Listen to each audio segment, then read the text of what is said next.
Oh, yo, yo, yo, yo, yo, yo, yo, yo. What's up, everybody?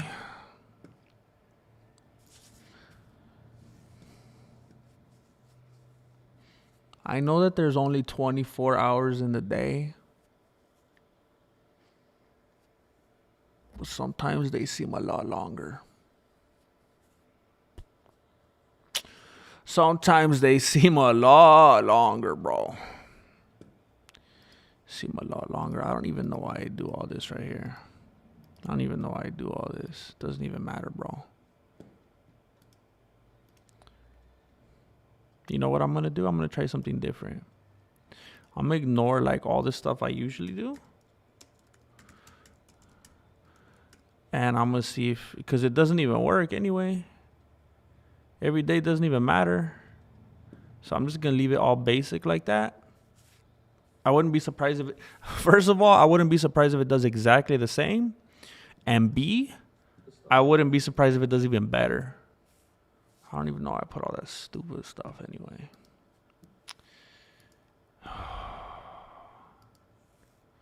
After the factors, I hope your day's going amazing. And if it's not, you are in, I don't know if you're in good company, but you're in some kind of company. We'll make it through. Bros and brosefinas.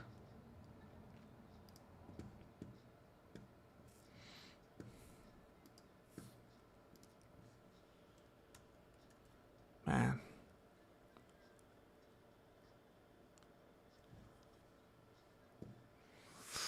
Let's exit out of this nonsense. Let's exit out of this nonsense.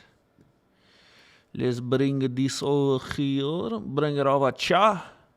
Let's bring this over cha. Let's move this to the left chat. Let's bring this closer. Bring it a little closer. What's up? Come on. Come on. Shamon. Come on. Shamon, come on. David Flores, the early adopters, the ground level patriarchs. What's up, man? Laying the foundation for a solid stream. James Bishop, I like what I'm seeing on my Loteria card right now. I like what I'm seeing. I got a good shuffling of the deck right here. Be True 86. What's up, man? What's up, Jordan? How's it going? Another one. Loyalty in this business. Morales is the scariest fighter in the roster for more reasons than one. Individuals are afraid to tangle with this fool for more reasons than one. Beautiful, always beautiful, and just a wave of warmth. Just a wave of warmth in the dojo when we got Miami, when we got Saginaw, Miami rolling through. Thank you very much, Positive Manifestation, for being here. Manifesting that love and positivity in this dojo. Thank you. Typing 1 to try to beat me a little dirty, but no shade. I think he didn't see you, bro. I think he didn't see you. Camon is so quick. Camon is so quick when he's the first one in that for that half a beat, when he just gets in here, it's pure darkness because the lights were out in the dojo. When Camon's the one that flicks the lights on, you know, someone comes in right after and it's just pure darkness and you can't even see him in there. It's scary. It is scary. Islam won't fight a fighter if he's too zesty. Morales is toast at welterweight. That's what I'm saying. It's haram. It's haram, bro. Even though I was confused because I saw a video today of Khamzat Chamoyev and he was grappling with the lady and choking her out. And I saw someone in the comments saying that it was AI. But I don't know. And like all the other Muslim dudes in the comment section were very upset with him, saying that this is haram, brother. This is not right. You're married. What are you doing, bro? But I don't know. Maybe Hamza is like Lauren Daigle. Maybe he's like a cultural Muslim, where it's like, you were kind of raised that way, and you'll go to church and stuff, but like you're not like fully committed. I don't know. I'm just guessing. It might have been AI, and I'm being very disrespectful to Hamza right now. I'm not sure. Maybe it was a dude and it looked like a chick, which is also haram, I think. But I don't know. I don't know. I'm not sure. It's the rules are very loose, just like there's a lot of people, just like I know, I mean, look, I'm not trying to say one way or the other, but I'm saying I know a lot of people of a certain political persuasion. I happen to know some people of a certain political persuasion who like hate America basically, and they want like Muslims to basically take over America. And I'm like, bro, do you know that they would kill you first?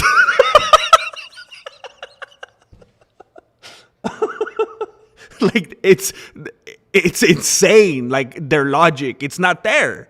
It's like they're talking about something of which they have no idea. It's like, do you know what the stances and beliefs are? I mean, I know it's like a political golden sticker, but you don't really fit the mold. You know what I'm saying? I don't think they'll like you, bro. Kamzat's gonna be choking you out next.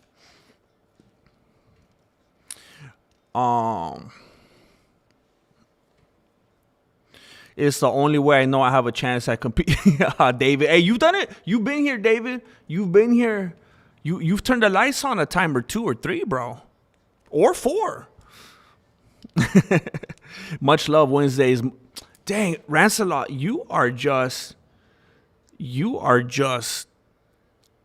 every day, just like Mr. Rogers, bro, just feeling happy, just spreading the love and joy. You got a good attitude, bro. Morales should fight Islam. He's the best opponent. He's gonna have to start moving different, bro. As a member of the weight class, I'm glad y'all did not eliminate him. Hey, they're trying, bro. I'm not for it. I'm not part of that movement, but they're trying. They're trying to eliminate you guys. For sure. At least my MMA Truther crew is here. We're here for you, bro. Always. Always, bro. Yo, fam, I'm in pain, so I won't chat, but I'm listening heavy. Hey, shoot, man. I'm sorry to hear that, Adam. I'm sorry to hear that, man. I'll try not to refer to you directly, so that you don't have to feel obligated to stay active. But shoot, bro, it's good to know that you're here, and hopefully for the time that we're able to spend here tonight, we could bring you some laughter, we could bring you some joy. Oh, snap.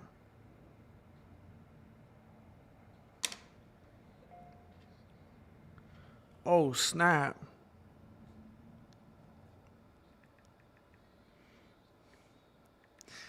I just want to shout out the homie ARJR. He says, I don't have to be in attendance to be a blessing. Bless you, brother. I'll see you in the dojo mañana. ARJR just slapped down 50 big ones in the PayPal. And look, I want to say something. Is it nice? Is it amazing? Is it a blessure? Does it literally help me keep my lights on and, paying the water bill and stuff like that? When you guys bless, yes, of course. But it's fun when you I'm gonna miss them. I'm gonna miss ARJR. We barely been streaming for 9 minutes, and I already know right now, even if I stream for 2 hours, we're gonna have to do it without ARJR. And it kind of makes me sad because it's just fun when the dude's here. But I don't, it's not about like, it's cool that he did that he's not even gonna be here and he slapped down money. But I just want people to know, like, it's you guys. Like, you guys make it fun. And I'm already kind of like bummed out that I'm not gonna get to joke around with ARJR today. And then I even had a special cam for him. Right here. But it just says a lot about the support and positivity. That's huge. It means a lot. Thank you very much, ARJR. I appreciate it. And you will definitely be missed. But hey, I get it, bro. I like what you're doing. I like what you're doing. The absence makes the hearts grow fonder. And by dipping out for every once in a while, you're gonna make the people love you and miss you even more. So I like your strategy, bro. I respect it. I respect it. I was watching Hallway, Max Hallway, and Tapuera. It was close. Hallway could have won if it wasn't for the KO. Yes, absolutely. I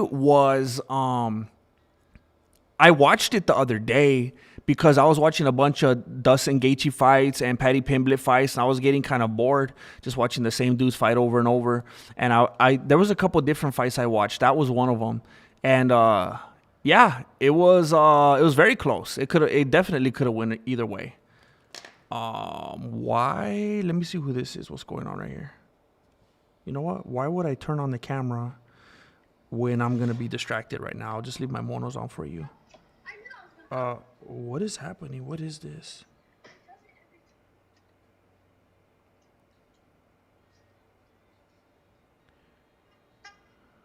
That's awkward. That's awkward. Okay.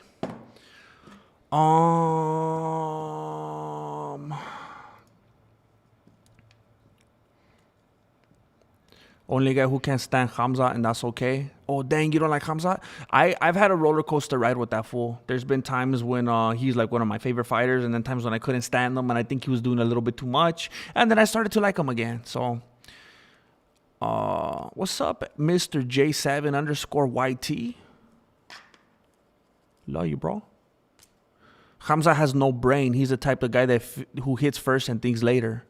Dang. But is that good, though, in the UFC? Yeah, supposedly loyalty.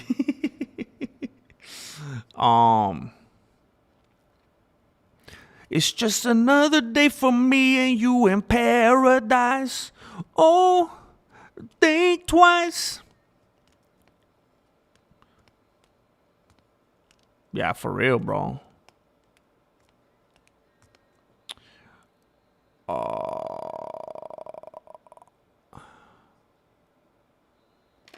The Brazilian gave Hamza a run for his money. So did Usman.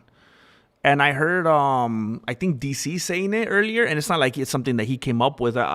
He was only saying it because he heard so many people talking about it on social media, but it was something that many people assumed and implied that if Usman had a couple more rounds with Khamzat, that it might have started to weigh in his favor slowly but surely.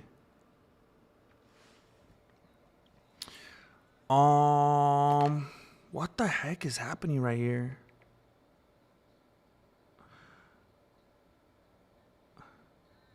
Aren't you guys very late? Question mark. What is happening right now? This is not good. This is not good, bro.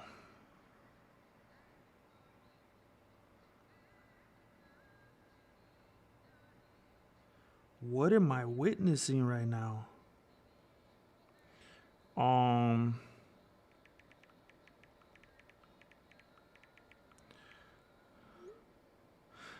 apologize. I'm distracted right now. I'm trying to figure something out. You know, I spent a good part of the day trying to get answers about certain things and trying to get some things figured out. And now that I went live, I even was kind of I laughed about it earlier myself. I was having a hard time hearing back, and I was like, you know what I'm gonna do? I'm gonna stream. I'm gonna go live, because the moment I go live, that's when I'm gonna hear back. And it was true. That's what happened. Hilarious. It's funny.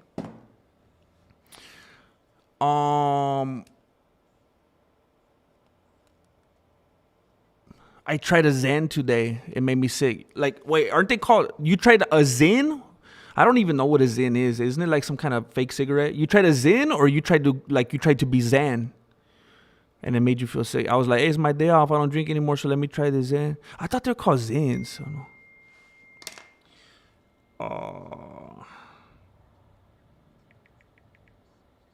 Interesting. Okay. GM, you need to turn what is happening, what is this, into a soundbite. What is that from? Did I say that? Do I say that a lot? It just shows you. I didn't even realize how much I say that, if that's what you're referring to. Like every single time I go live, somebody has to like come and blindside me with something constantly all day. It's crickets, and I'm trying to get stuff done. I'm trying to figure stuff out. I'm asking questions, nothing. And then I'm like, never mind. I think I'm gonna barf. Dang.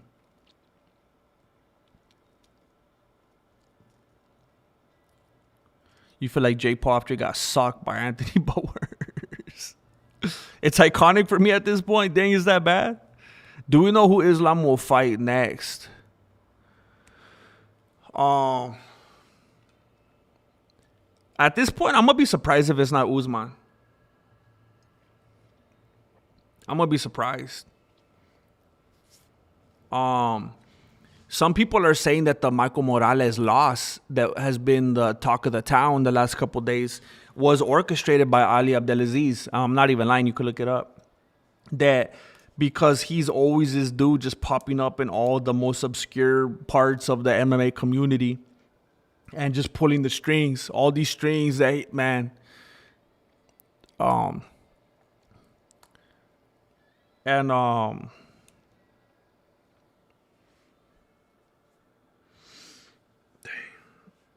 was going to say something like, my brain is tired. I was going to say something like Ali Abdelaziz has more strings to pull on than Guitar Center, but like, the timing was off, you know. It was kind of like Israel Adesanya. Israel Adesanya has so much staff. How much staff did he have? Israel Adesanya had so much staff that he printed out business cards. He had business cards printed out for them. Israel Adesanya has so much staff that he started a employee of the month campaign. So I was trying to like, Ali Abdelaziz has so many strings to pull. That fool open up a Guitar Center.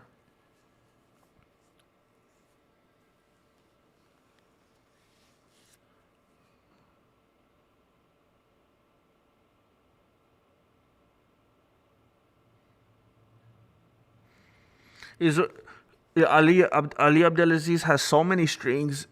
It's like Ali Abdelaziz has so many strings to pull. It's like if he was a little league coach that doesn't make cuts.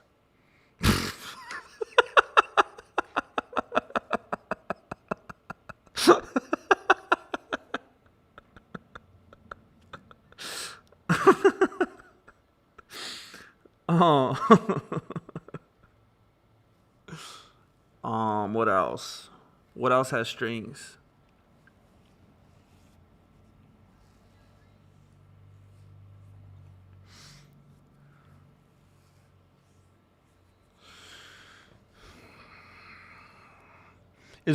Ali Abdelaziz has so many strings that he started wholesaling them to Jeff Dunham.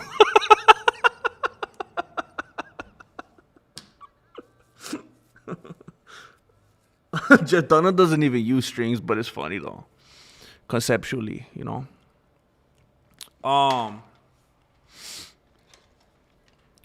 Were you invited to a dinner and forgot? Nah, nobody will invite me to a dinner. They already know I wouldn't go. Hamza is smart enough to fake the miss weight. He admitted it in the interview around the time when he fought Usman. He admitted it. Why would he be so stupid? So he's smart enough to fake it, but stupid enough to admit it. What's up, SD Samuels? Usman doesn't deserve a title shot. He doesn't. He doesn't. But I'm gonna be surprised if he doesn't get it. Just because. And it's not like, it's weird because it seems like nobody likes Ali Abdelaziz, but somehow, I don't know, that Russian intelligence or something in his back pocket, he must be able to like hack into people's search history and camera rolls and stuff like that. I don't know. And then again, they don't care. They don't care about rightful contenders. They don't care about. I mean, Dana White has even joked and kind of scoffed at the fact that he couldn't possibly care less about the UFC rankings. It's all about entertainment. And you know what? And you could think of this what you will, but it's true. There's not a whole lot of black dudes that are active right now in big fights, right? And let's not be childish here. There's no room to be offended and act all, politically correct here. Let's not act like little kids. We know what it is. And I'm not saying it only for black people. If it was all black people, then they'd be looking for a white dude. If it was all black and white dudes, they'd be looking for a Mexican. I'm saying this is how big companies are, especially now that they're on Paramount. Like, where's all the black dudes, So I wouldn't be surprised if they're like, hey, we gotta throw somebody in there. I mean, at heavyweight, you got when are they gonna vacate Tomas? But then you got Waldo. I mean, I don't think anyone takes Derek Lewis serious enough. Light heavyweight, you got Pereira, and then the last dude was Ankalaev, and then you got what the heck is their name? I don't know. And then you got welterweight, you got middleweight, you got Khamzat, and then it was Dudu Plessis black. And then you have Strickland, and then you got Makachev and JD. Like, where's all the black dudes? Have you heard that old song? Where have all, I think it's by Peter Paul and Mary. Where have all the black dudes gone? Long time passing. Where have all the black dudes gone? It kind of reminds me of yesterday when ARJR was telling me about Three Kings Day. I didn't know what the heck he was talking about. I've been in church my whole life. I didn't even know what Three Kings Day was. I thought he was talking about at first, I thought he was talking about the three African kings. I thought he was talking about Nogano, Usman, and Adesanya. I don't know what was going on. And then now that I think of it, it's just like days gone by. George Harrison, all things must pass. Then the old days, where have all the black dudes gone? Long time passing. When will we ever learn? Usman will get the fight. Where have all the never mind.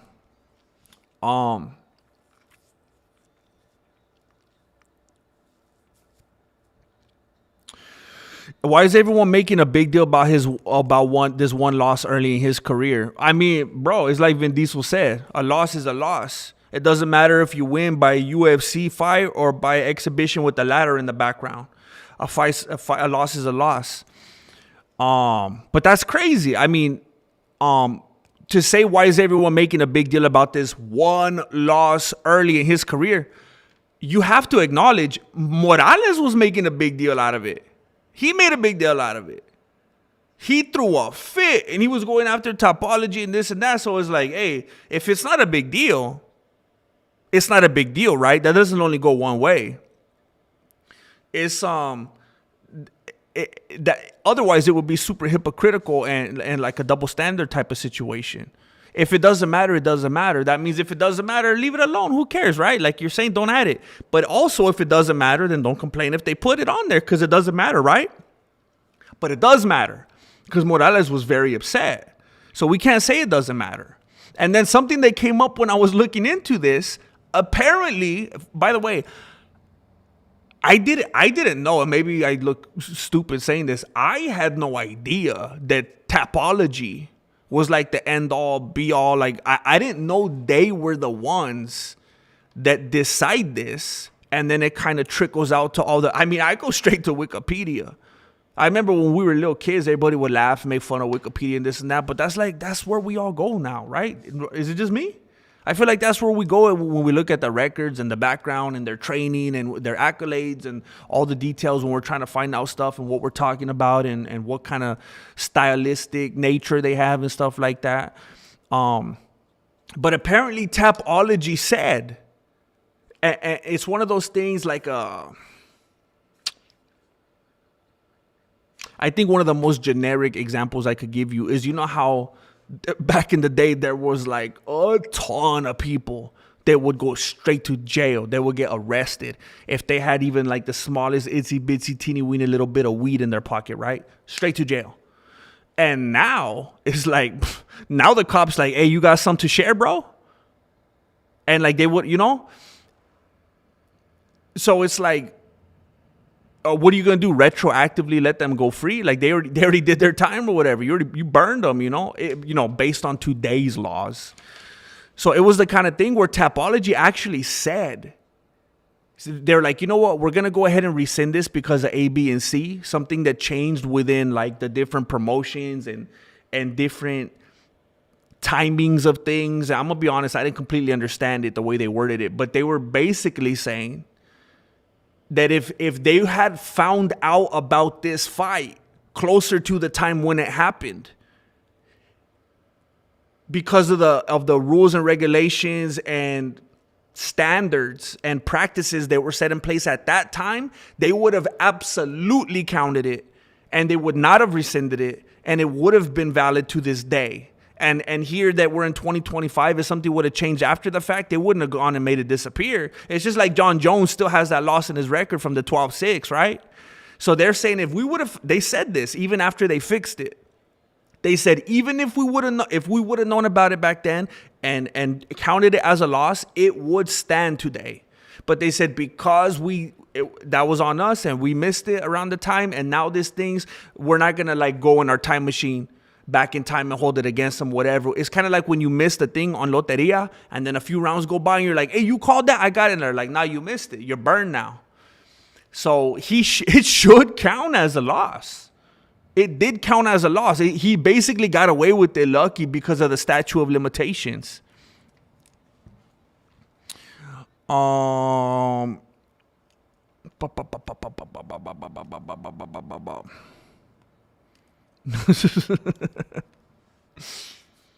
Tracy will bag a Dagestanian next to improve her wrestling after she's going to go after Ankalaev. Oh my gosh.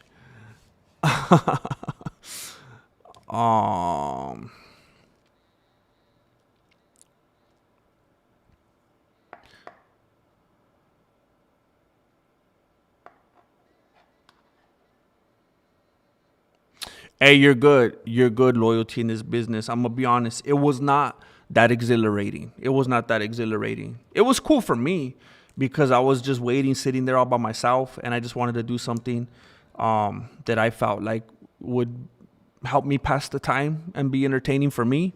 But you didn't miss nothing, bro. Imagine Cortez learns to land the left-hand bombs. She takes off those stupid eyelashes. Leon Enriquez, thank you for coming through, bro. GM, what do you think of the chisme that UFC is going to cancel grapplers and wrestlers for more exciting fights? I mean, it seems like they've actually been doing it. It seems like they've actually been carrying that out and executing it because of some of the people they've been getting rid of, especially people that are actually undefeated. And then that's why Khabib's been getting all upset. Here's my thing. I might, and look, I'm all about the narrative, homie. I'm all about the narrative, and I'm shameless about that. I'll tell you in one video, that a dude's boring because he was just hugging the whole fight and he couldn't do nothing. And then in the next video, I'll tell you, hey, how come the other fighter didn't know how to break out of a hug, though, But here's my thing. I don't like weight classes. I don't like them. I think that they put people in, I think it puts people in a box. I think there's plenty of smaller dudes that could whoop on the bigger dudes. I don't care that's not how. I know the majority of people have been brainwashed, and you look at a big dude and you're like, yes, sir. Yes, sir. I know you'd hand my booty cheeks to me. I apologize. I know that most of society has been trained to think that way. How much do you weigh? Okay, never mind. I'm sorry. I don't believe in weight classes. I don't think there should be breaks. I don't think there should be rounds. I don't think there should be. You know what? I'm okay with drinking water. I've always called them water breaks. I'm okay with drinking water if you can find a way to make your way to your water bottle and chug some before you get socked in the face. I'm all for it. But to have someone come and bring out a stool for you, and you sit down and they start giving you affirmations, and they start telling you you're the best, and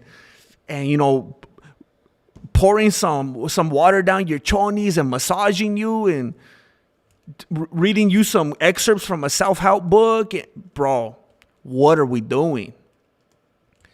A fight is a fight. I think, anything goes, bro. I think you should be able to hit in the groin. I don't know how a fish hook ever became illegal in the first place. I think you should be able to fish hook. I'm all for it. The brutality, bro. So to answer your question, what do I think about canceling grapplers or wrestlers? Now, does it kind of sound counterintuitive if I'm saying I want a real fight, I want brutality, I want groin strikes, I want all that? You would think that I'd say, yeah, I don't want grappling or wrestling, that's boring. Nah, I'm gonna say what you might not expect me to say. I think it's a fight, and you should allow these dudes to fight how they fight. If one of the dudes wants to get in there and his whole fighting style is playing possum, if his fighting style is one of the things I don't like about UFC or most MMA organizations, I guess, and I know it'll sound stupid to most of you. I don't like it when there's no action and the ref says, "Give me some action." That's stupid. That's not a fight, because there's so much more to fighting than, okay, I'm going to be the aggressor and I'm going to go throw a combo now. Sometimes part of a fight is playing possum. It is broken rhythm. It is waiting. It is confusing the guy and making him think, did he just have a change of heart? Is he having a stroke? Does he no longer believe in violence? What's happening? And then bam! It's just like when Mayweather knocked out that one dude when he did some kind of illegal strike, and then he was apologizing. Mayweather's like, yeah, whatever. Boom! And he knocked him out. As dirty as it might seem, isn't that fighting? Is fighting pretty? Is it beautiful? Is it clean? It's gritty. It's brutal. It's awful, right? So I think they should be able to go into the cage and do what they do, whether it's grappling, whether it's they might not throw a single punch. Maybe their religion only allows them to kick fools in the head. Whatever it is, I just think it should be as pure as possible. Jones is the heavyweight champion, right? Yeah, he's the last one. He's the last one that won the heavy. I mean, we look at it that way when it's boxing or whatever. We always have like who's undisputed, who's not, who's the actual champion. Tomas Aspinall never won that heavyweight championship. And then when he finally did try to fight for it, he didn't get through the fight. The last dude that won a heavyweight championship was John Jones.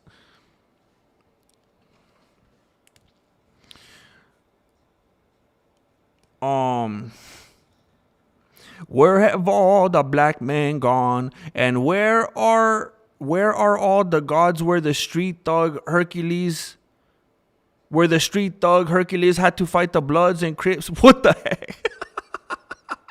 I know I'm off on the melody. I know I'm off. What's up, Melancholy? We are family. I got all my homies with me.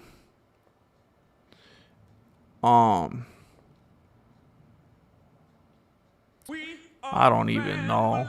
Yeah, they dropped a loss. It was overturned.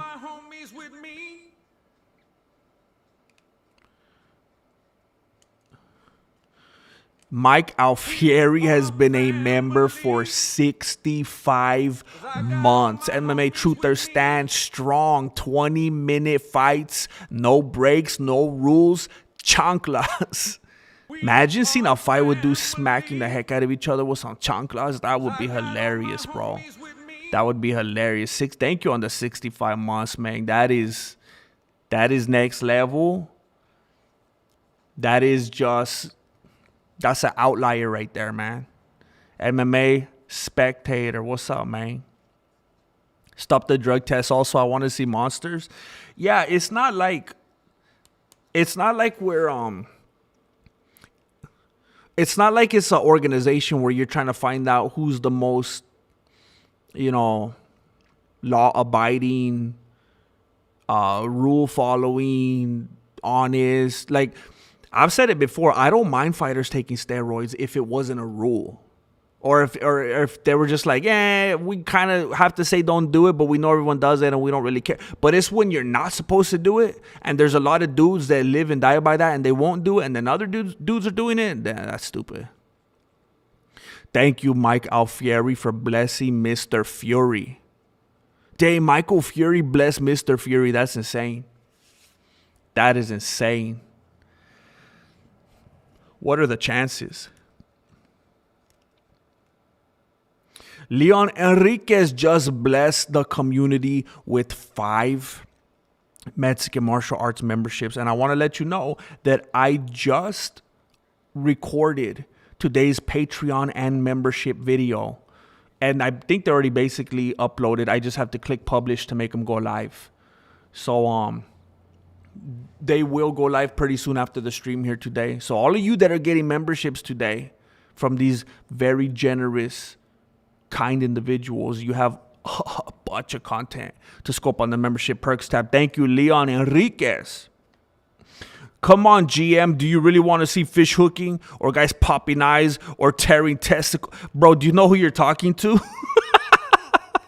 It's not fighting. It's a sport. That's what I don't like about it. I hate that. Soren, I feel like you're playing with me. And I love you, Soren. We go way back. I love you, bro. I kind of feel like you're playing with me, or you're just trying to find out how sick and twisted I am. I hate it that it's become a sport. I hate it. I don't know, and correct me if I'm wrong, those of you that are old enough, I don't know if anybody, John McCain especially, I don't know if anybody would have referred to the UFC as a sport at UFC 1 in 1993. You know what they referred to it as? Human cockfighting. They referred to it as brutal, as disgusting. It was like watching, what was that thing? It was like watching Faces of Death. It made people feel uncomfortable. It made their stomachs hurt. It was weird. That's what I like. That's the freak show. It's just like judo.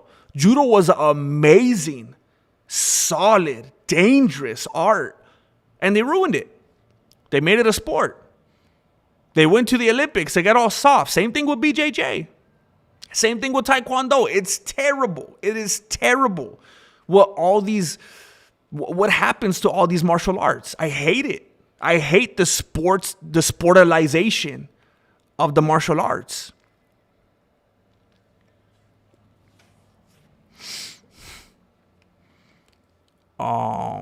I do love you. Is there anyone in heavyweight who could challenge John Jones? They're all levels below John. Not that I'm a fan of John. I respect that, Kip North, because I have never ever been a fan of John Jones. But I say the truth.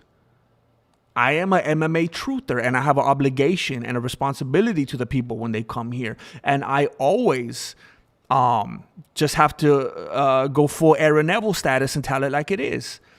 And I mean, currently, let's see who's up there right now. I know it doesn't matter. We all know, and we have all been told that the UFC rankings absolutely don't matter. But just for fun, just for diarrhea and giggles,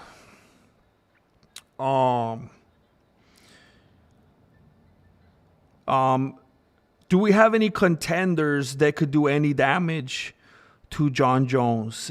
Tomas Aspinall, no. Cyril Gay, no. Alexander Volkov, no. Sergey Pavlovich, no. Curtis Blades, no. Waldo Cortez Acosta, closest one so far. Jailton Almeida, no. Sergey Spivak, no. Derek Lewis, no. So no, basically no.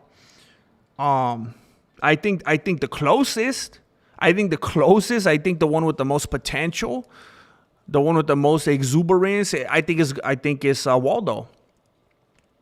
I think it's Waldo. I think the whole MMA community right now is saying, "Where's Waldo?" That's the dude that we want to see. That's the up and comer. I think Tomas Aspinall spent his prime tweeting about John Jones for the undisputed Twitterweight championship of the world.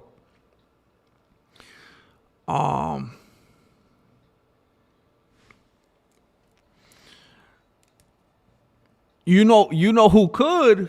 No, see,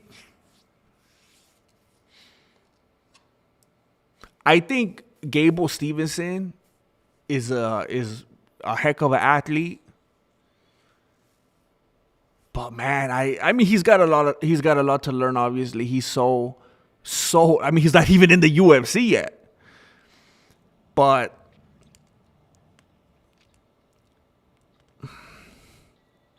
we have not seen even close to enough of him. It's like when we were seeing it's like anytime we see a fighter and all their fights end so early, and it's like, what can we use to judge this dude?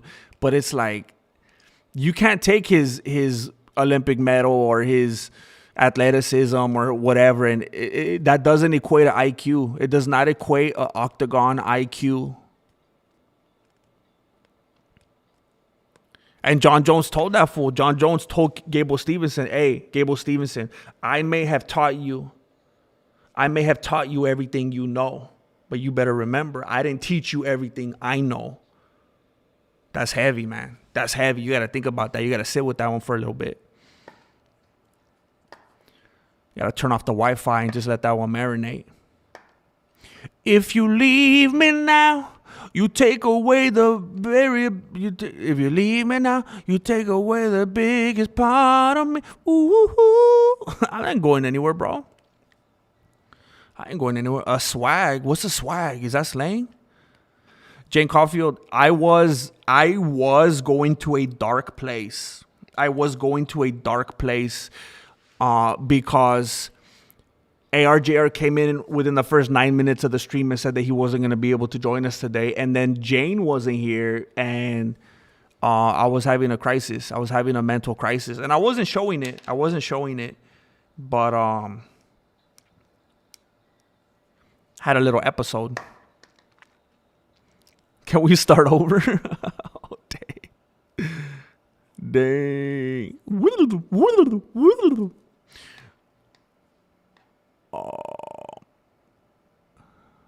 Uh-oh.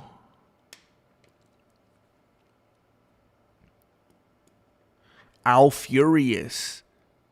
Al Furious was what my shop teacher called me. I'm super hard on myself. 12 steps in. I'd be mad too, bro. Al Furious. I love that. That would have been your fighting name. Al Furious. Mike Al Furious. Al Furious. Oh, I love that, man. You got to do that in UFC. What is it now? UFC 5? UFC 6?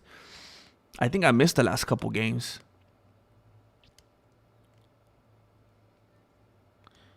I wanted to let the Mexican martial arts family know that, just like I said last week, I'm going to start uploading piano tutorials. I'm going to make my first one here in a few minutes.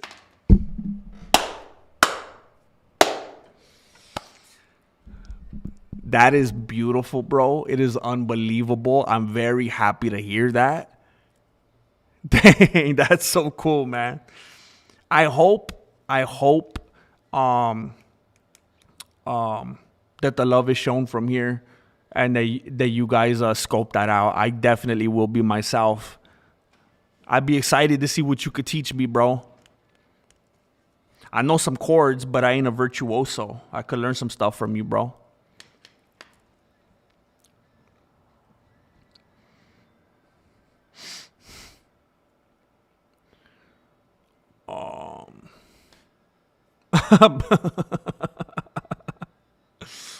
Heck yeah. Look, I had to do videos like Mexican judo for a reason. And judo doesn't work in the streets and stuff like that for a reason. You know, I gotta keep the people safe. But I'm talking about judo as you know it. Judo originally was much more formidable. I spent quite a good amount of time. Look, I've told you guys this before. This ain't no secret. I've spent windows of time infiltrating different martial arts styles and systems and dojos, learning different styles so that I could dissect them and discard what is useless and show you and teach you what you could do in the streets to preserve your lives. And I spent quite a bit of time doing judo. And judo is for real, man. Now I had to try to bob and weave and navigate some of the shenanigans and some of the sports aspects and stuff like that. But there's some heavy duty stuff in judo, man. Especially before they started adulterating it because of the Olympics.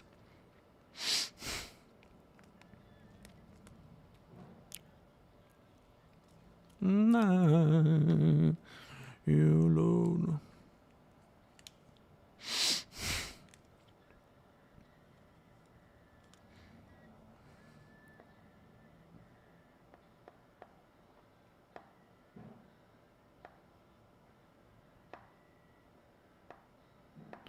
Heck yeah, Jay. Take your time, bro. Do what you gotta do. I know what it's like. Trust me. Jones is the only fighter to ever only lose to himself. Is Mike Tyson a close second?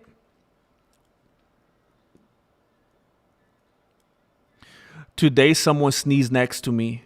And in honor of the dojo, I did absolutely nothing. No bless you, no gesundheit. Not from this fella. I tell you, man, I don't get it. I don't get it. Especially.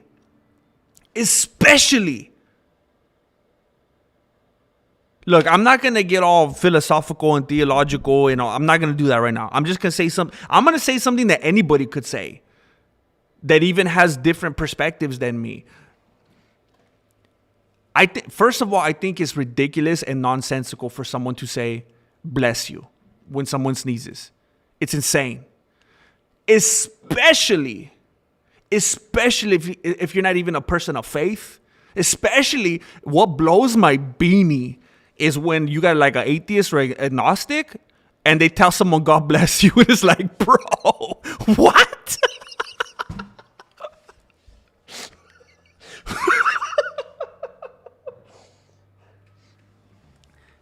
Panspermia bless you.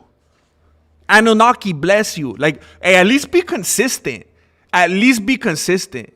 Big Bang bless you. Billions of years of evolution bless you. At least be consistent, bro. I cannot believe it. Some of the people that I knew and grew up with or related to, whatever, you see the things that they spout out of their mouth and they talk about, and I don't believe it. This, oh, God bless you. Who? Who blessed them? Who you calling on?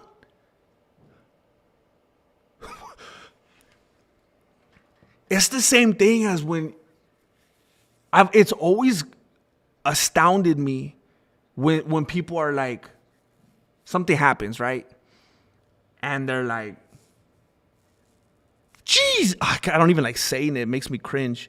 When something bad happens and they say the name Jesus, Jesus. I don't even like saying it like that. But I never hear them like, oh, Satan. Oh, darn it, Lucifer. Like, what? Why? Like, why you? I know why. But I said I wasn't gonna go down that rabbit hole today. It's obvious why that's been pumped into the culture.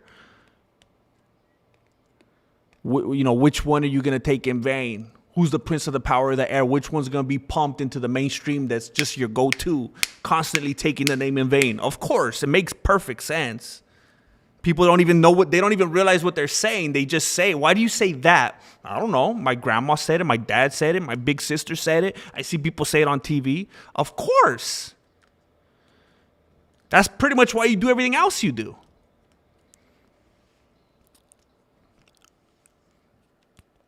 That's why you're dancing in Ecuador.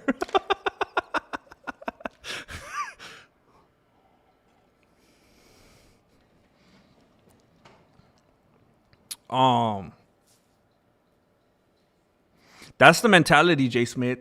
Yeah, you gotta just do it now. You gotta get on there right now, bro. I know what it's like to procrastinate. I'm very proud of you, Melancholy. I'm proud. I feel that we are one. Easy come, easy go. Oh, shoot.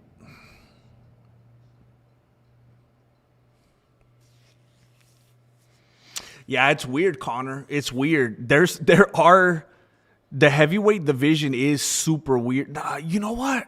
I know I've been going on about this a lot lately, but I think a lot of people are just delusional about these dudes that we watch, and we look at them as these like these Greek gods or something like that, or like they're all dudes that weren't athletic enough to be in other sports. How many times do we hear? And it was the same thing with Gable Stevenson. The dude that could be the next big thing in the heavyweight division. It was the same thing with Gable Stevenson.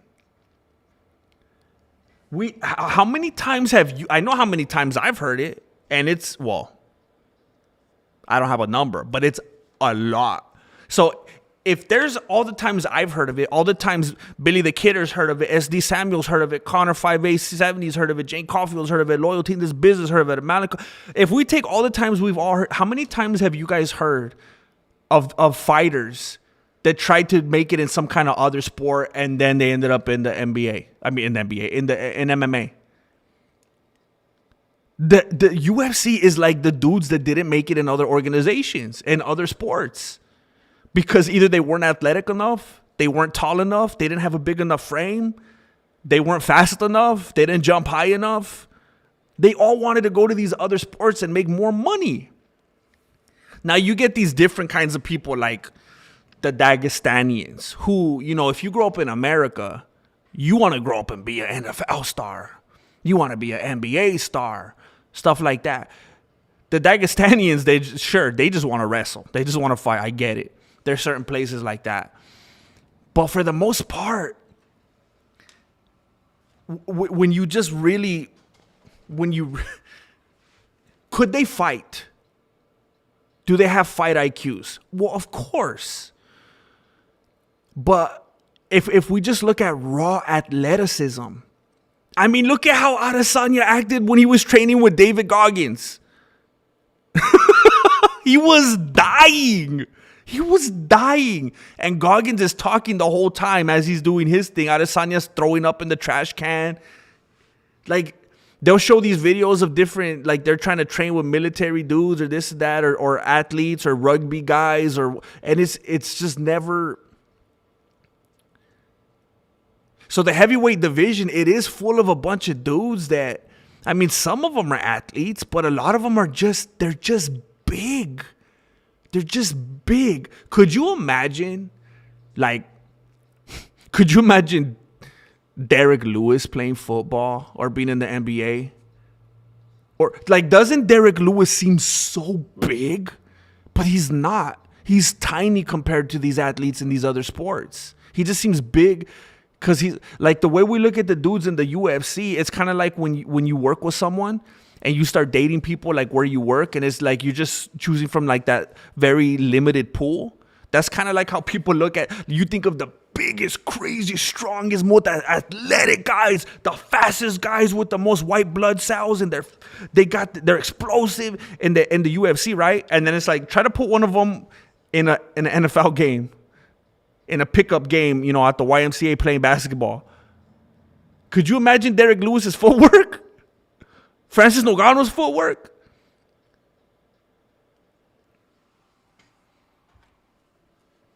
Every once in a while, you get dudes like I was kind of impressed when I saw that footage of Conor McGregor playing soccer a while back. But I mean, I don't think he was gonna make it to FIFA.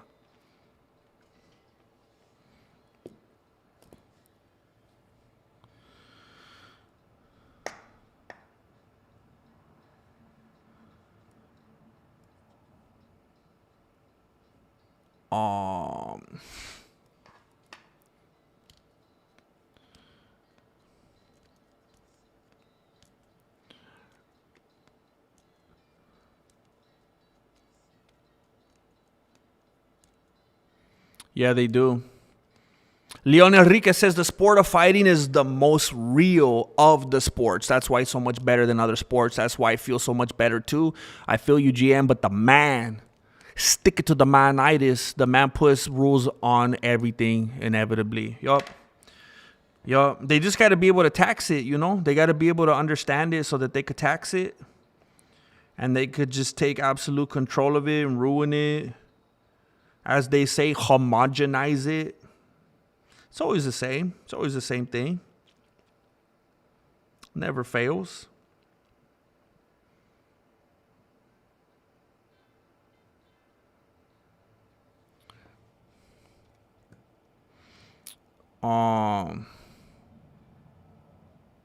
Yeah, Air JR is he's the man. I trust I'll see him roll through there later. Oh, you're a music teacher. I knew you said you were a teacher. I don't know if you said music teacher last time. That's pretty cool.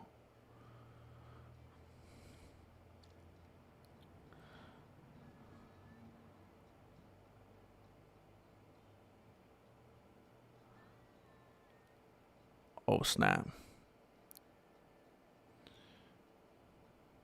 Oh, shoot. Melancholy says, what is this?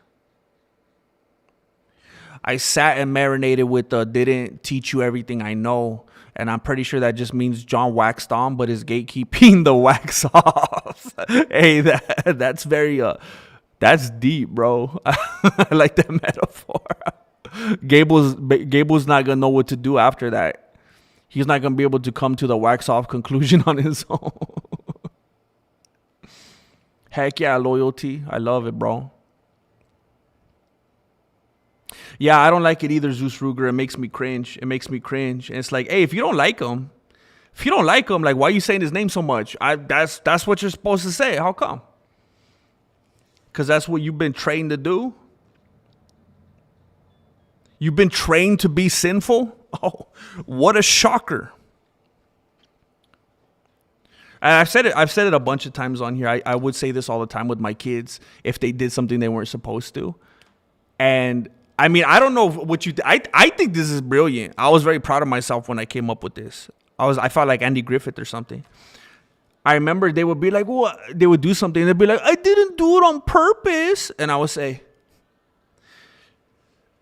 I can't even, how did I word it now? And now I'm on the spot now. They'd say, I didn't do it on purpose. And I would say something like,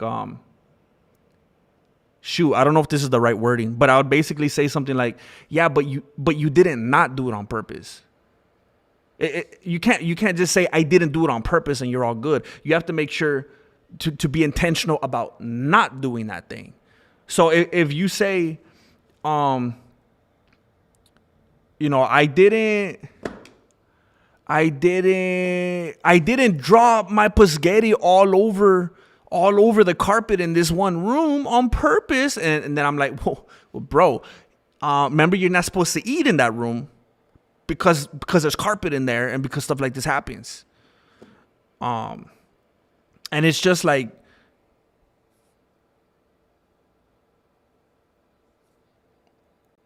I don't even remember what my point was. I don't know why I started saying that.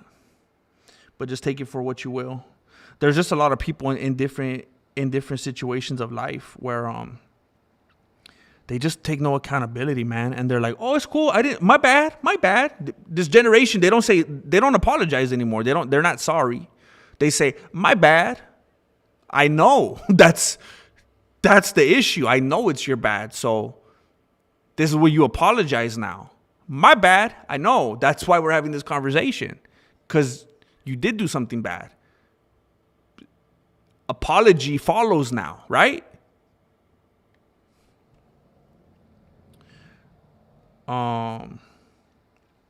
It's insane, bro.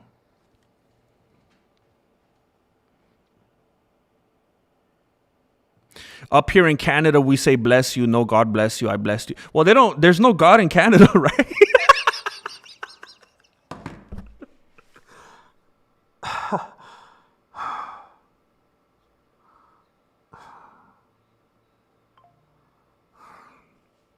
I don't think that's offensive because I don't think they want God in Canada, from what I hear. I had a long day, Jane Caulfield. Don't judge me. Don't judge me. If you were sitting, Jane Caulfield, if you were sitting in front of a microphone, you would say this similar sentiments on the other side, right? It's all love. Somebody just I want to say thank you. I don't even know if you're here in the chat right now. Dang it. Rich. Oh, I don't know if I should say your name. Someone with the initials RW just became a patron right now. And you could sign up for my Patreon for like 99 cents a month. This dude went ahead and became a $10 member. That's crazy. RW, thank you for doing it. That's huge. You're going to be able to watch the movie nights now. I knew I found my people when I found out I wasn't the only one who doesn't say bless you. Everyone I've told that, I don't say that, assumes I'm a hater. That's how they decide if you're a terrible person. I said it recently. One of my barometers for knowing if someone is like a terrible person is if they, you know how sometimes, have you ever been around someone and they're like a little too forward? It's like they're almost a little too excited about announcing how they don't like dogs. Like that's a weird, like it's like someone telling you that they're a vegetarian. Like every time I'm around someone that makes a big deal of talking about, like they just want to make sure you know that they don't like dogs. It's like, bro, what's wrong with you?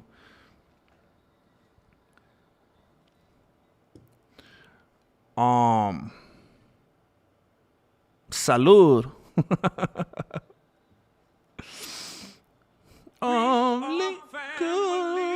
This is confusing me so bad right now. This is confusing me so bad. We are family. 'Cause I got all my homies with me. This makes zero sense. This makes zero sense. I don't understand what I'm looking at. I called out my brother's ex one Christmas and started a big fight. I was like, if you don't believe in him, why are you saying his name? For real. There's a book that I really like. What's it called? I keep promising you I'm not going to really get into it. I just want to say it, but not get into it.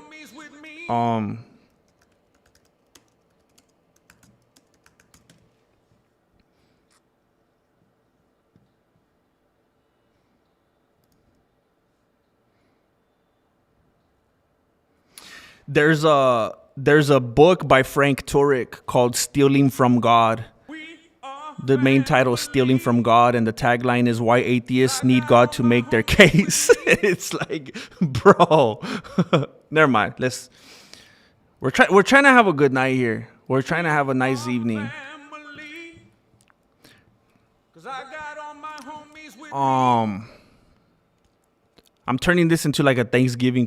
I'm turning this into Zeus Ruger's Christmas conversation. Person next to me sneezes. Hey, lock that up. Lock that up. Angel Padilla, what's up, man? Good to see you.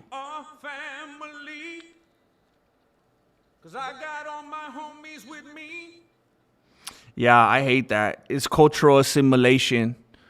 I don't care for cultural assimilation. People don't think about it, see how people react after they ask, how are you? And you tell them, instead of saying good.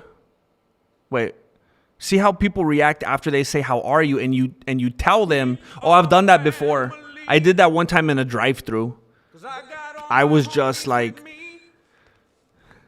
sometimes I just feel like I'm a 90-year-old man, just a grumpy old dude that just is like tired of something. And I remember I was like, I'm having a bad day, and I made something up. I don't know if I said I just got dumped or someone died or something. They're like, and then I remember I asked them if there was actually any eggs in the egg rolls, and they were like, I don't know.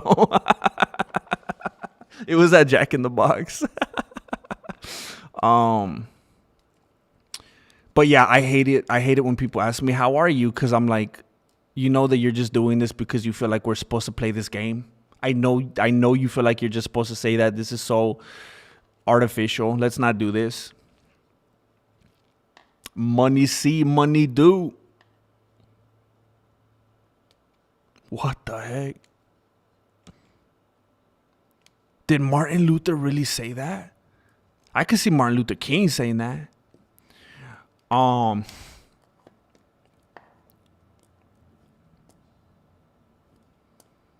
Yeah, fight promotions are stock full of guys that wish they were better at doing something else. I mean, Brendan Schaub wanted to be in the NFL. That's what he tried first. Didn't Brock Lesnar try to go to the NFL or whatever? He ended up and here's what I'm trying to say. It's all about the money. So even if I thought he played football or tried to get in the NFL, but I don't remember. But even if he didn't, it's all about chasing money, because I know a lot of people wouldn't look at WWF as a sport or like a real thing, but that's not the point. It's what's going to make you the most money. NFL will make you more money than UFC. NFL, NBA will both make you more money than UFC. MLB will make you more money than UFC. NHL will make you more money than UFC. WWF will definitely make you more money than UFC. So it's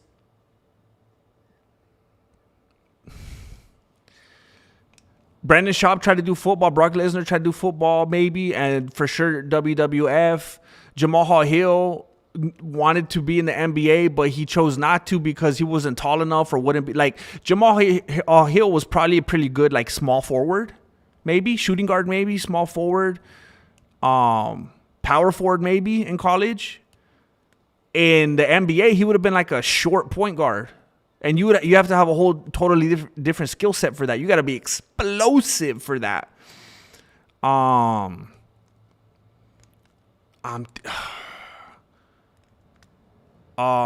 mean, Volkanovski, didn't he play rugby?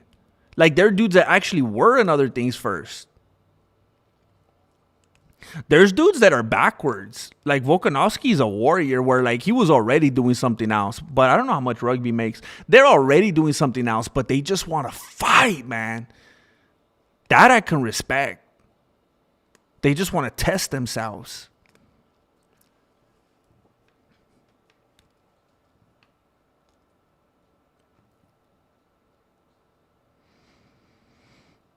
Derek Lewis is definitely looking fit. No, I wouldn't say fit. Let's not go crazy. He's definitely looking better than I've ever seen him look. He's definitely looking better than I've ever seen him look. But I don't think he could run the mile in under 12 minutes.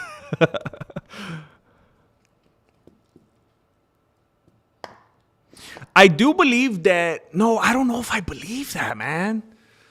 Most MMA would beat the snot out of soccer. Oh, I see what you're saying. You left out NFL. Okay.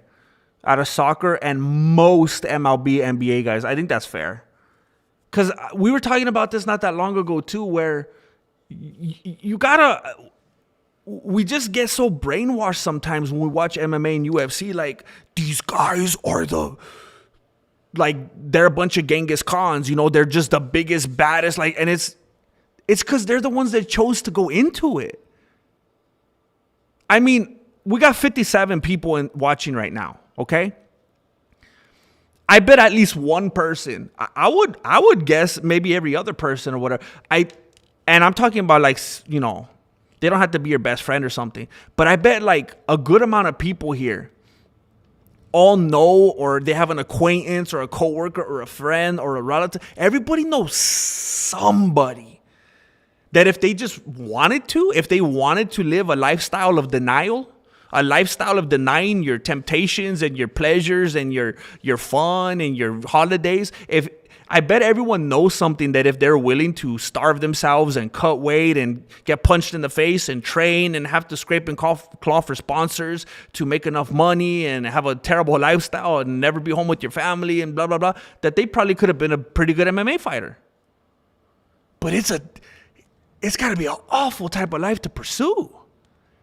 It is a life of denial. You're just constantly denying your body and your mind of leisure and pleasures, and just it's a life of sacrifice. And you're just fighting and getting beat up a lot of the time in the gym, in training camp, with your sparring partners in the fight, by faceless commenters online. And I think sometimes we get a little bit delusional about people's capabilities. Like, I remember seeing that video of Adesanya and that dude in that road rage incident. And I remember thinking, Adesanya looks kind of scared. He kind of keeps like trying to hide behind the door of his Lamborghini. And of course, everyone's go-to is going to be like, well, he don't want to get sued.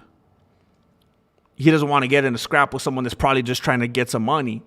But I remember seeing the dude squaring up with him, and the dude looked like a fit dude. And I remember thinking, like, Adesanya decided to pursue the lifestyle of a fighter. He decided to get into these organizations and do this thing. We don't know what the heck this other guy does. We don't know if he could have done something similar. We don't know what his skill sets are, what his IQ is. Maybe he wrestled all through college, and as soon as Adesanya's on the ground, he's done, and he doesn't have any homies around to stomp this dude out. Who knows? Like, there's so many variables. Like, there's so many able-bodied individuals out there that could have been solid fighters that have an IQ. Just an IQ that they're born with, just to know about body mechanics and body movement and being aware of your surroundings and good cat light reflections and stuff. Like, you don't just automatically get, 100 XP because you put on some UFC shorts and put the gloves on and, you're under the lights. Like, we've seen dudes get to the UFC. We've seen Sage Van Zandt. We've seen people get to the UFC and realize, oh, you're not invincible and immortal just because you stand under those lights. And then, we've seen vicious KOs from dudes in backyard fights or, in a street fight that have no desire to be a fighter.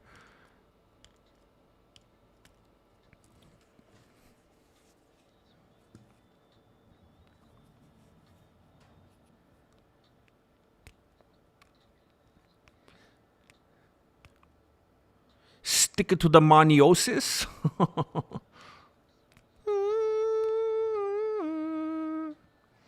I was listening to DJ talk today about how he's an athlete before a fighter. Wow, what a fascinating thing for someone like him to say. That's crazy. Wow. And he plays other sports. They're few and far. They are.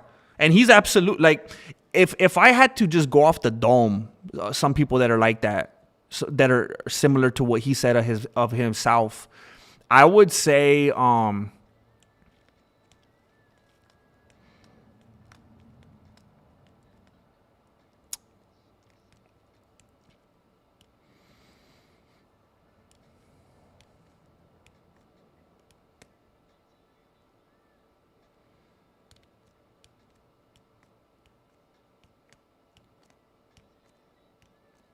you know how I felt a lot like that before, but now I'm just so torn. I used to feel like that about Tyron Woodley. I mean, even though he's had a fall from grace, I don't know if that makes that untrue. I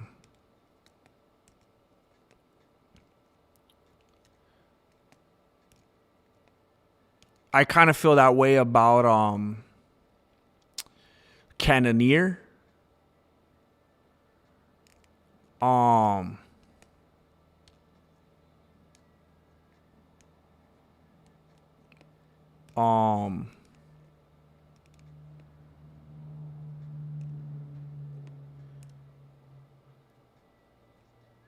Dude, there's hardly any. There's hardly any. Wow.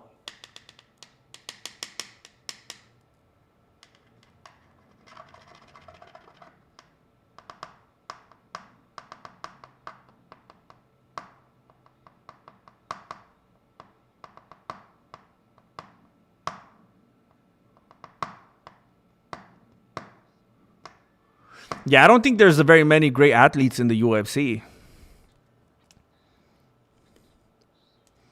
I think it's the majority of dudes with just like anger problems.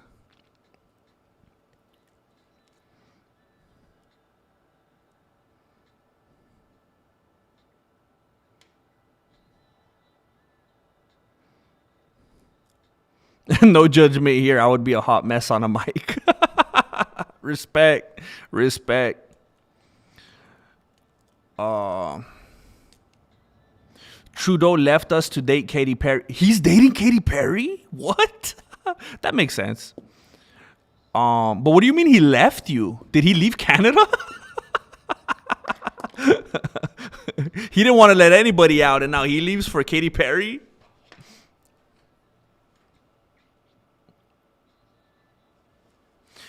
Leon Enriquez just blessed 5 people. Their lives will never be the same. Their lives will never be the same again because they're going to get Monday through Friday MMA uploads on the membership perks tab. Thank you, Leon, for bringing the music to these people. Heck yeah, Rip and Richie.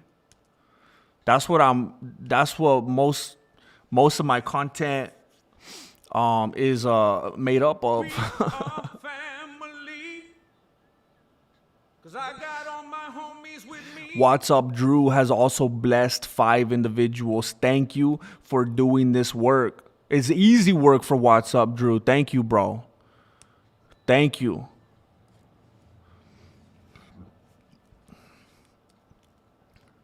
Thank you for turning their days around.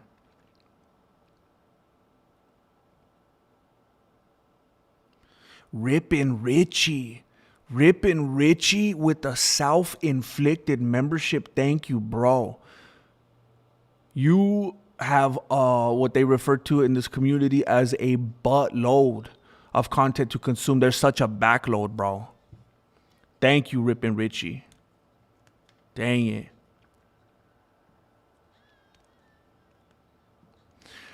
Loyalty in this business, I mean, it kind of just turned into that every once in a while. It wasn't something that I went in trying to do. We would just start talking about stuff every once in a while. It would go off the rails for sure. When someone asks, how are you? I say, I'm not unwell, thank you. That makes them mad. I'm not unwell.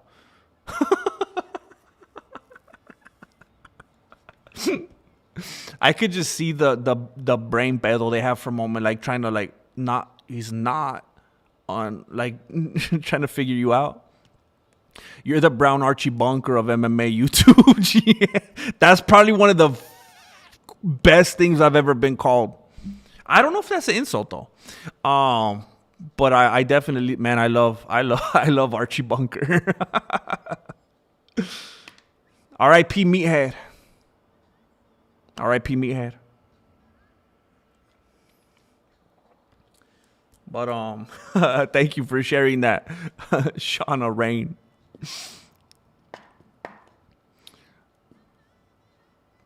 It was fun while it lasted, Kim North. We'll see you on the next one. It's my stage name for playing instruments and breakdancing. Oh, snap.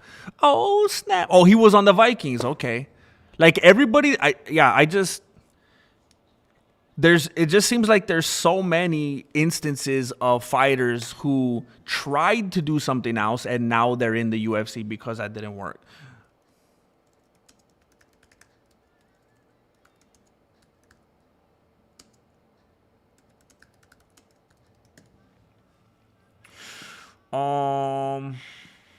Let's see here.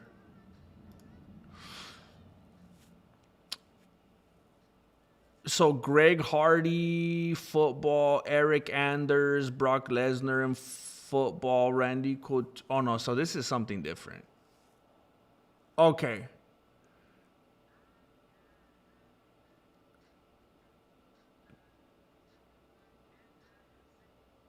Okay, this is a confusing. So Greg Hardy was trying to do football. What are you talking about? How, question mark. Doesn't that start at 6? Question mark. Eric Anders, football. Brock Lesnar, football. WWE. Matt Mitrione and Brendan Schaub, football. Vitor wanted to do boxing. Anderson Silva, Tyrone Woodley, Nate Diaz. Well, I think they're just saying what they... This is not what I'm looking for.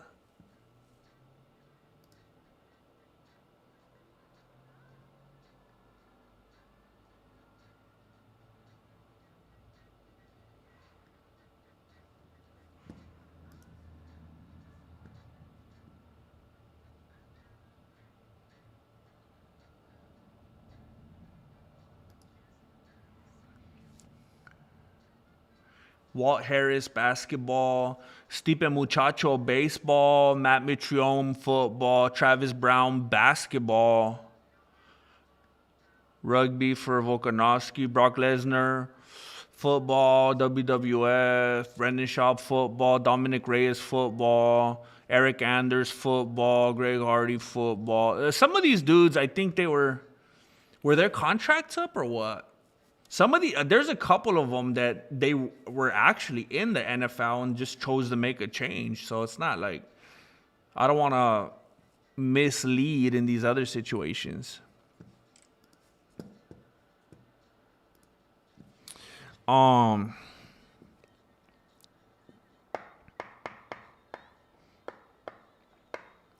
Nasty? What the heck?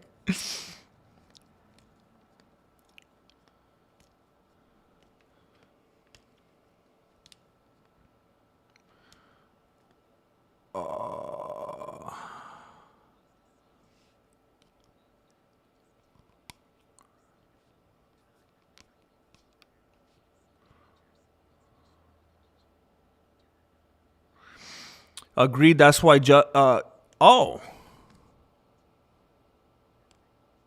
okay. That's why Gaethje wants to retire. He wants not to be selfish, and he wants to find a wife, but can't do it while training. I thought doesn't he have a girlfriend? Maybe he's trying to marry her and wants to have kids and stuff, and he's waiting until he's not too busy fighting. But I'm pretty sure he has a girlfriend right now. But that's respectable. That's respectable. It's got to be a tough life when you have a family being a professional athlete. I don't want no scuffs on my rented Lambo. Probably was rented. If Samoans are so strong in Warriors, why don't they have more champions?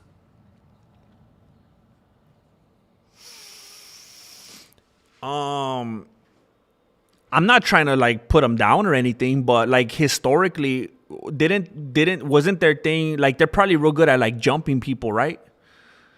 Didn't they fight like more as a community, like in battles and stuff like that? Maybe they got it figured out, like they got like an art of war, like a Sun Tzu type of strategy thing going when they got like a zone defense type of thing going, but maybe one-on-one it's different. Maybe it's politics.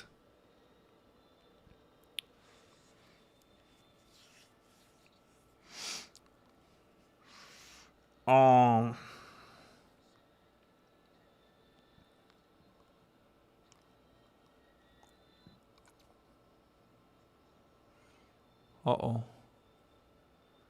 Hey, thank you, Cody Chapman, for being a member for 5 months, bro.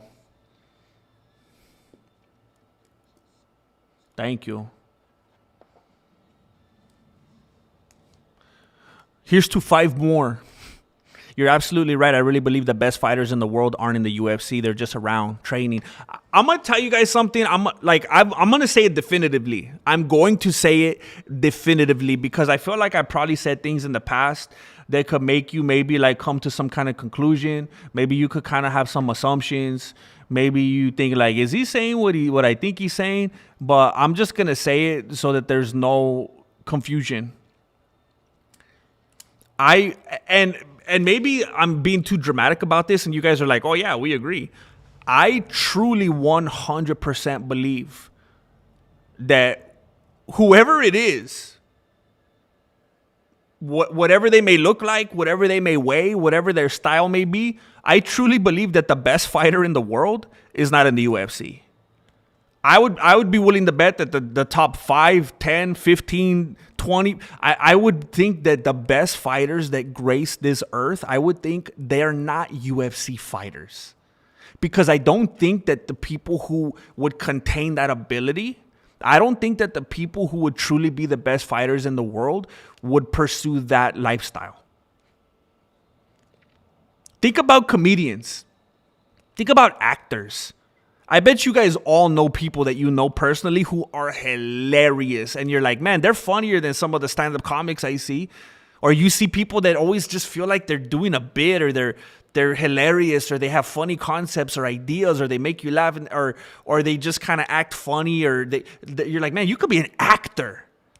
But you watch these network TV shows and they're all so corny. It's like, how did they even get on TV? Some people just don't want to pursue certain lifestyles. I know certain people that can sing, like that one dude from Step Brothers. Like, they have a beautiful voice, or they have some kind of talent, and it's like, hey, why didn't you pursue this or that? And they're like, oh, I don't know. I wanted to be a veterinarian. I don't know. And they just don't care. They have no interest in that. I truly think that doing something for the majority, because then you get people like Armin Sarukian, and it's like, huh? You do get these outliers every once in a while. Like, I think, unless there's something that I don't remember. I don't know if he got fired. I don't know if he got injured. I don't know if he got let go. I have no idea. But I think Volkanovski's another one. But Armin Sarukian is probably the best example ever in the UFC, where you have someone that does not have to be there. He already was successful. Well, he wasn't, as far as I know. He already had all the money he could ever want, and an adoring father that would give him his share more than happily. But he's like, I just want to prove something to myself. I want to be a man. I want to go in there and fight. I want to go in there and test myself. I want to feel good about myself. I want to see what I could do with these hands. But the majority of people, it's like when you hear how dudes got to the NBA or whatever. They got there. You didn't even look for them. You didn't even look for them. That same drawer where they always are. They got there because they needed to. They were raised by a single mother and they wanted to help support. One of the parents left them. The parents passed away. Everybody's on drugs. They had bad grades. They couldn't get a scholarship to play basketball. Whatever. That's most of the stories. They had to do that. They had to fight. You even hear dudes like GSP, or I've heard Tomas Aspinall saying it. Mike Tyson would say it. These dudes will admit, I don't even like to fight. I don't like to fight. I don't like to hurt people. I don't like confrontation. But they say I had to do it. I had no other prospects. I think people end up there for the most part. I don't think that the best talented things in a lot of professions or that could be the most talented pursue it.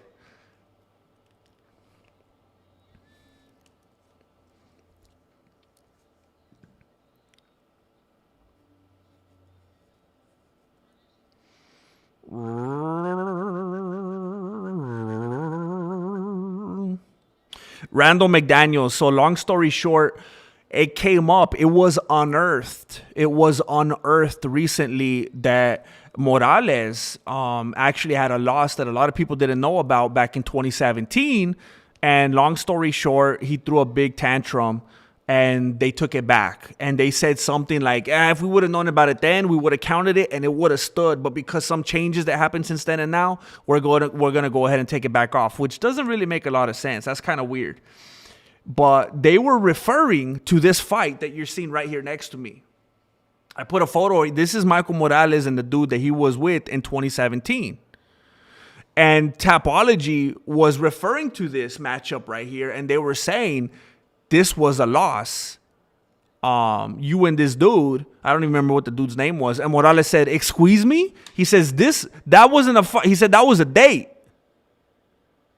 He said, that should be nowhere. That should be far from my record. That was not a competitive fight. That was a first date. How dare you?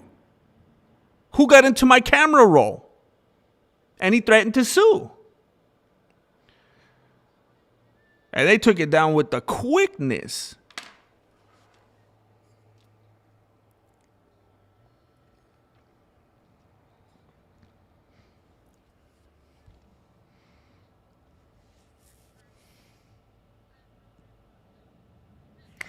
Um,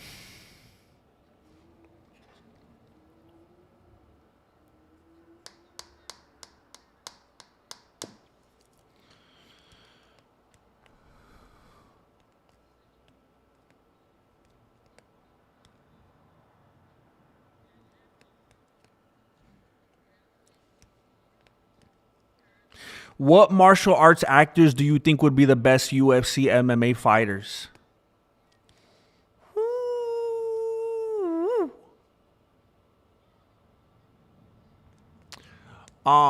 As much as I hate to say it, Michael Jai White, I think the dude's really full of himself.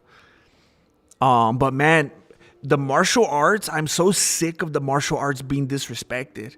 It's like people think that in order to fully like and respect UFC and MMA fighters, you have to go doo-doo on the martial arts. And it's insane to me. It's so disrespectful. But Michael Jai White, for sure. I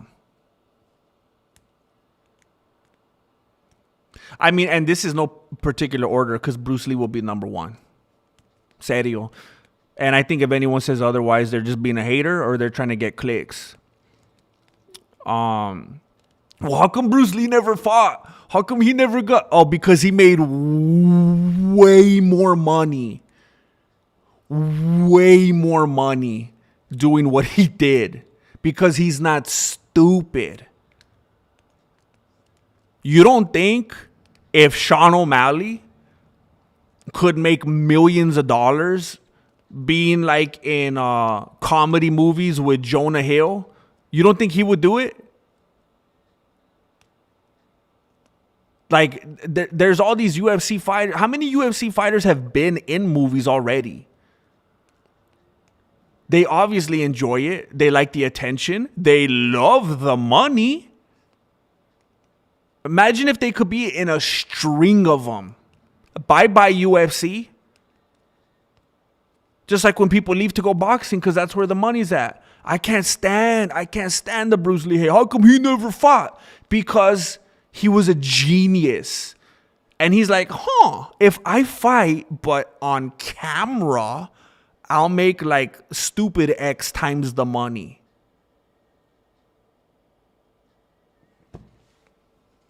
And have way more of an impact. How many fighters actually exist because of him?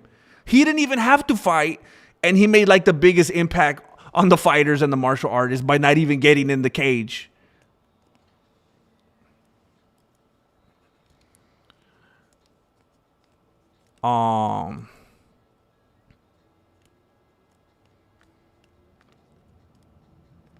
Tony Jaa. Tony Jaa was pretty crisp, pretty quick.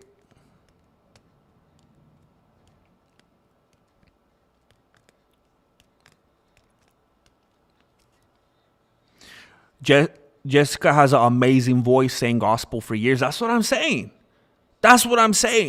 Jessica Maldonado has the voice of an angel.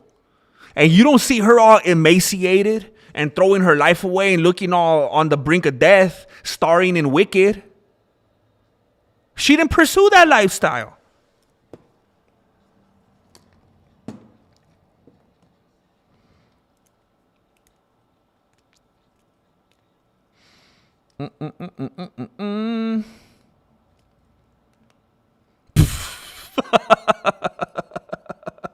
The best fighter is on meth somewhere at this very moment. And he ain't talking about John Jones. Where's the wrestling figures? They're right here.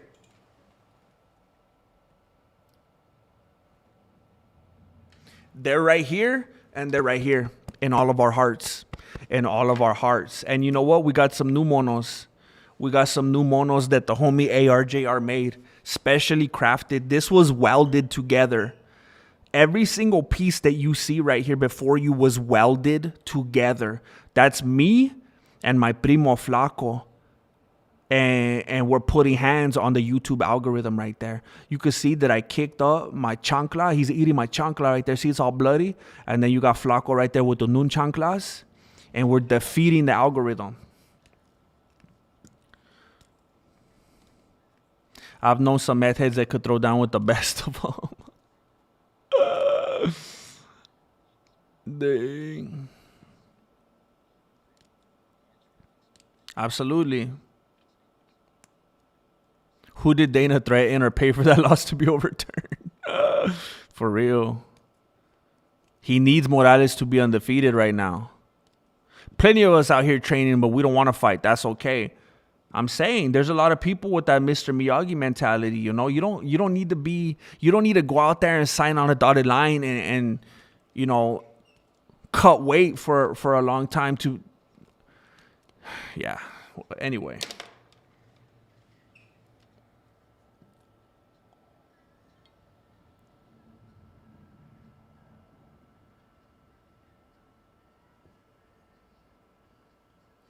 I almost thought a ladybug flew in my coffee for a moment.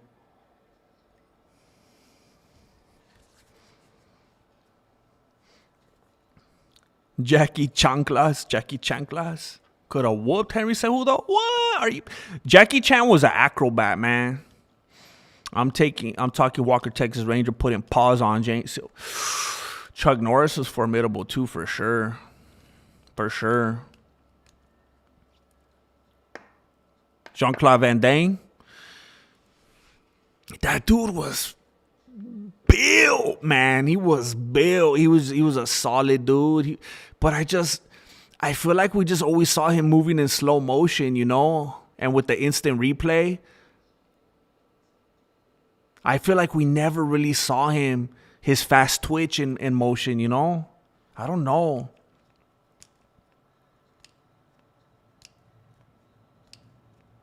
MMA fighters are emotional. Fighting is emotional. Meth is emotional. In some sort of twisted upside down world, maybe it all makes more sense. Yeah, they're very emotional. Very emotional.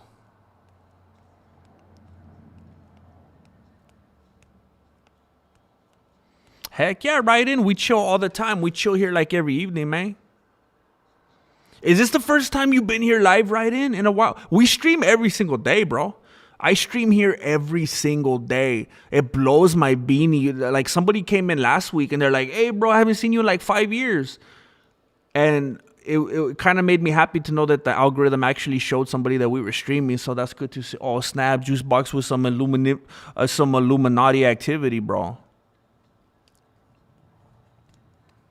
It's just because Randall McDaniels, I get caught up riffing on things for too long and then I get behind, but I'm pretty caught up right now, man. I am dangerously caught up. You guys are going to have to start typing some nonsense right now because I'm dangerously caught up. The best fight I ever watched was between a meth head and a bush in front of the bus station. Oh my gosh. Coffee at this hour? I didn't even realize I'm drinking coffee right now. It's probably a bad idea. Here's the reason my day was so stupidly delayed. So our water heater went out again. It went out a month or two ago. It went out again. We are renting. We are renters.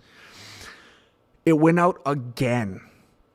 And the first time the people came to fix it, they said, we're going to recommend to the owners that this get replaced because this is a Band-Aid. It's going to go out again. This is old. It's messed up. You need a new one. They put the Band-Aid on. Water got hot. And then we never heard from the owners. I knew we wouldn't. Went out again last night. They came back today. And they were like, yeah, this is old. It's worthless. We're going to put a Band-Aid on it. We're going to tell them you need a new one. Probably not going to hear from them. They're probably just going to wait till we call again. And the way they look at it, they'll just keep doing these service calls and they'll put a Band-Aid on every couple months. And maybe they're doing the math and that's better than getting a new one. I don't know. But I was waiting for that forever. And then I had some people that we're going to be coming over. So I was cleaning up a bit and then the dogs were acting crazy and I was doing a bunch of stuff. And so in a way, I feel like I'm barely kind of starting my day right now when I started streaming. So I'm like drinking coffee and waking up. It's like, oh, snap.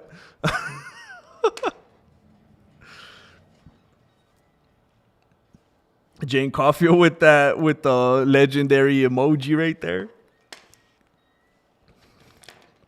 Strawberries are not berries. Bananas are, though. What? Bruce Lee, son Brandon Lee, was amazing. I don't care what anyone says. The homie can move. Plus the Crow forever slaps. I didn't know. I think I did know there was a remake, but I was not interested because I just felt like there's no way this is gonna be good. Oh, but you're putting hands on your face palm, so it's not good.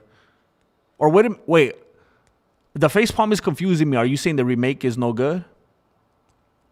But heck yeah, I used to watch those Brandon Lee movies too.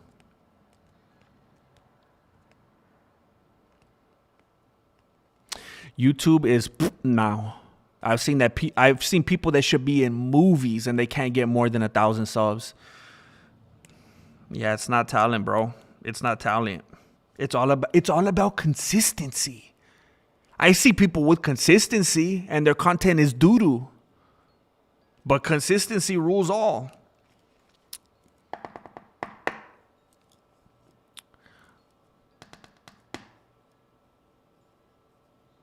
Man.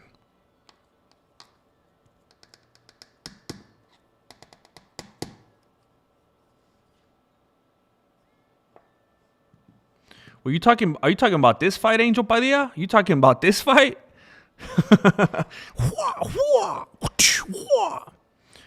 Cynthia Ritrog would have done good. Would have done good. Chuck and Jiu-Jitsu would have done good. Tony Zhao, Chuck Chan. We need more people like that, bro. I gotta make my movie already. I gotta be next, bro. I got next. I gotta just do it. I'm speaking it into existence. I'm the next Jean-Claude Van Damme. I don't know if that's a good thing, though.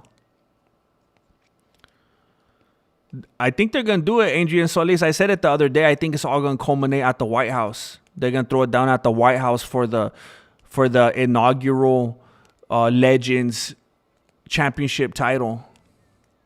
When something goes wrong in my apartment, I get it fixed on my own and send in the bill. Used to be annoying back and forth, but I've been here 10 years now. They just deal with it. I love that. That's a boss move right there. Like, hey, don't even worry. I already did it. Now pay me. That's amazing. Sliding the family stone. You heard? Did you hear it out of my headphones? You could hear my jams or what? I'm trying not to get copyrighted. I got to keep talking over it. I'm scared now. Hey, Jericho Forerunner. I was going to watch it the other day, and then I decided to wait because I was very confused. Are they uploading the episodes one at a time? Because I like to binge them. I was going to run on the treadmill, and I was going to be on there for like 3 hours. And I was like, yeah, I'm going to watch the whole season right now. But there was only like 2 of them. 2 or 3 maybe. I think there was only 2 at the time that were up. I was like, what the heck? Are they doing one of those annoying things where they drop them one at a time? Dingleberries aren't berries either. We've been lied to. The remake is trash. Okay. Dang it. Well, it's good to know that remakes are being consistent at least.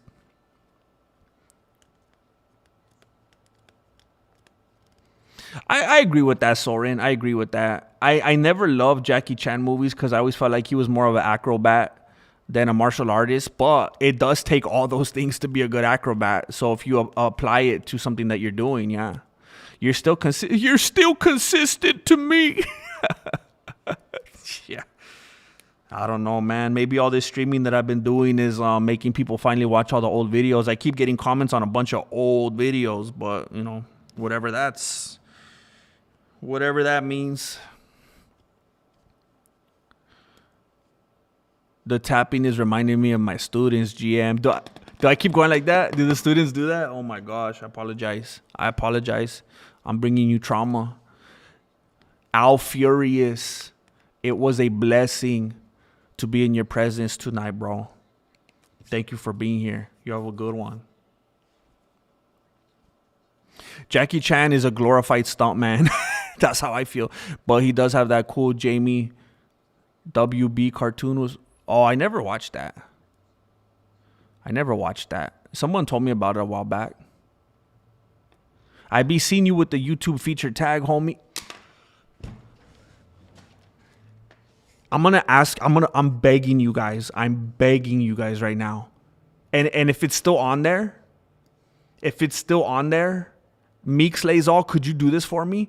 I'm begging anybody, if you ever see me on YouTube and it says something about YouTube featured, could you please, I'm begging you, can you screenshot it and email it to me at mexicanmartialarts@gmail.com or DM it on Instagram or something. I don't know. I need to start reading my DMs. I always ask people to DM me and I don't open DMs.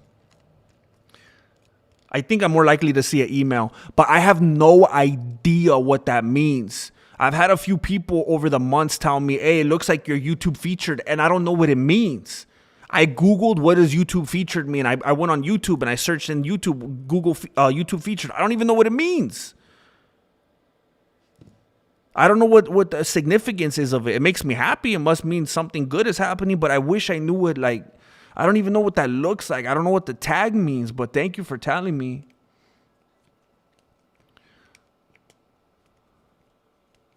I can't believe you don't do more videos showcasing your abilities, GM. You got moves, bro.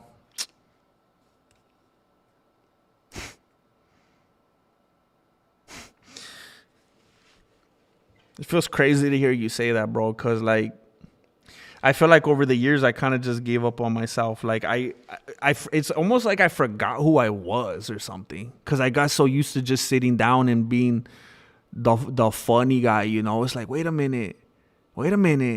These people are going to forget I know how to move around or something if I stay too stagnant in this chair. But I just let it happen to me. And I hate that.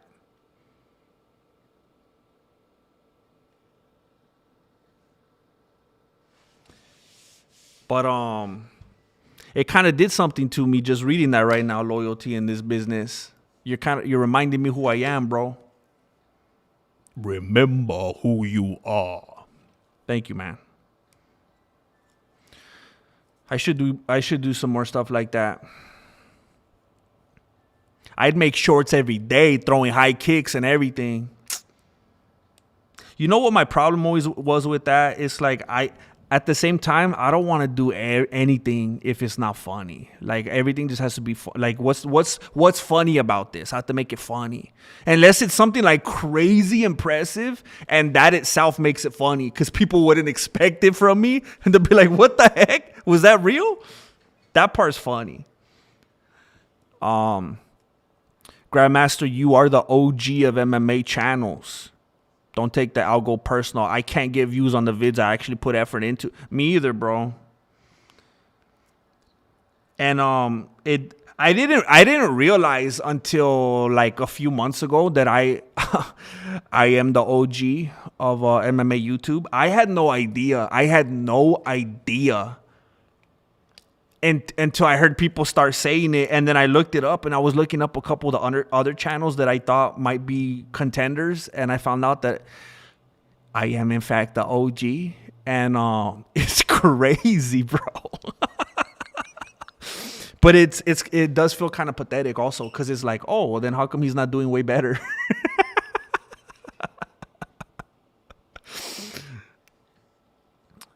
The New Frankenstein is a good movie. I need to power through the first part. I think I tried it and from the beginning, and I was like, but I need to try it again. Heck yeah, Rush Hour Shanghai. I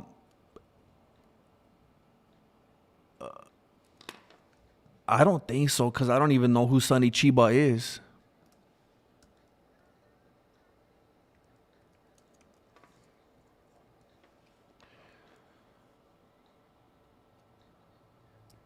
Oh, see, it looks like Sonny Chiba made the kind of movies like...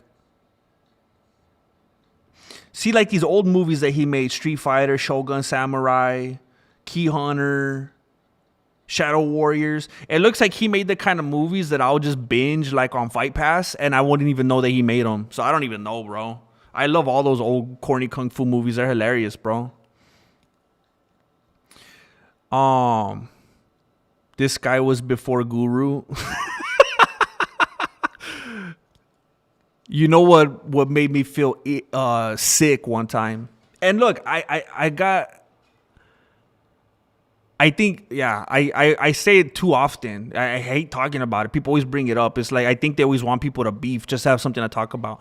I'm not saying it like I have a problem with them, but I remember one time I posted a video on TikTok and somebody left a comment and they're like, who's this wannabe MMA guru?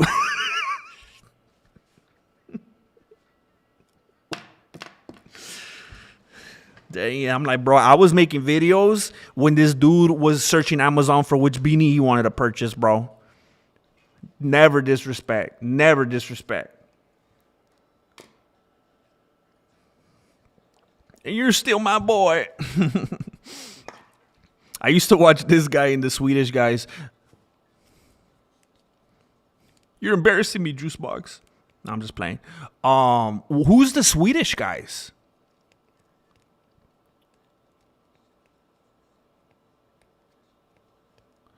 Every Wednesday. Also, and then there's only 8. They can't even do 10. Dang it.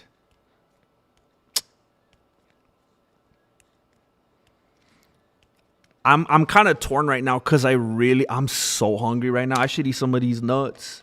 I've been trying to be super healthy. I got some of these unsalted Planters nuts. I told you this the other night.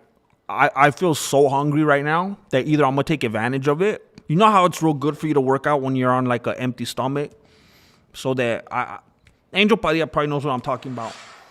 You know how when you're like on a super empty stomach and you work out, then it really burns the fat? But if you like eat a bunch first or something, if you do it the wrong way, you'll start burning like a bunch of muscle. I mean, yeah. And I want to burn off fat first. So I'm so hungry, I'm either going to be weak and go inside and eat a bunch of food, or I'm going to go straight to the garage and just maybe start watching Fallout. By the way, you guys were asking for recommendations the other day. I just watched a movie called Nonas with Vince Vaughn the other day on Netflix. It's so good, man. So good. First MMA brain rot. Guru is childish. The world is childish. It makes sense they love that guy. Showing up more in recommendations. Heck yeah. Heck yeah.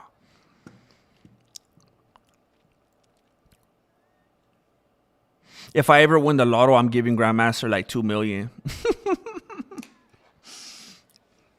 I hope you win, bro. I hope you win. You got to keep ChatGPTing those numbers, bro. I got you, GM, no problem. I don't have social media, so I'll email it. Heck yeah. I've been so curious to see what that looks like because it's just something that I could just like visually celebrate. Like, heck yeah, my channel's not super, completely, utterlessly, hopelessly dead. We need to drop Raza VR, Vato Reality GM. I need to collab with Meta. They keep trying to copyright claim me on Facebook, so I don't know. We don't have the best relationship right now, Silky. I would like to, bro. If anyone out there knows anything about development and technology, you know, I'm open ears. What's up, Max Bluestein?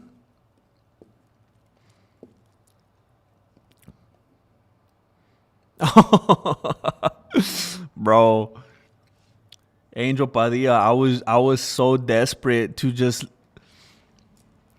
It's funny, man, because when I made that Nissan video, like in that moment, I told you guys this before. I remember when I was selling cars. This happened to me a few times. Like it would just come to my beanie every once in a while. I still remember I would be out there standing. I would be out on the lot, just like waiting. Just like a bird sitting on a ledge. I was just waiting for a customer to show up. And I remember sometimes thinking like, how did I end up here? And I would think about those times when I was writing a script and I had a sponsor and I was getting hundreds of thousands of views and sometimes millions of views, and I was getting Ridge wallets and backpacks and that healthy cereal and all this stuff and VPNs and dang, man, what was the? I had so much fun with the other one too. The what's that green stuff that I would drink that Joe Rogan always talks about now? Athletic Greens, man. Dang. AG every day. Remember, I was so proud of that. I don't think it got enough love. At the end of my Athletic Greens commercial, AG every day. And I would just be like, man, is it over? Am I ever gonna get to suit up again, you know? And I remember I was out there shooting that video trying to relive the glory days, and it was like I was missing doing my thing, you know? It was like I was trying to partly do the Mexican martial arts while I was at Nissan or something. Just reminiscing, you know?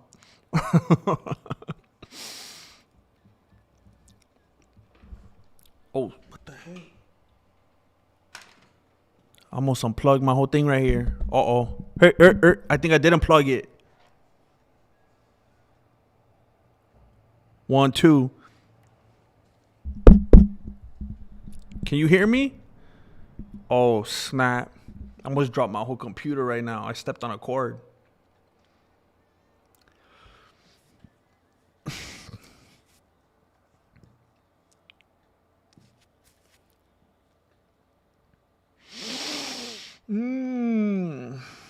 New series for the channel. GM gets his groove back. I've been thinking about doing some kind of, remember when I was doing Life of a Grandmaster? I've been thinking about doing something like that, but I thought I'm going to kill my algorithm all over again. It's going to happen all over again. Because if the algorithm doesn't constantly see like UFC, MMA, fighter names type stuff in the titles, it'll get confused and be like, what the heck is this channel about? What is this video about? So dumb.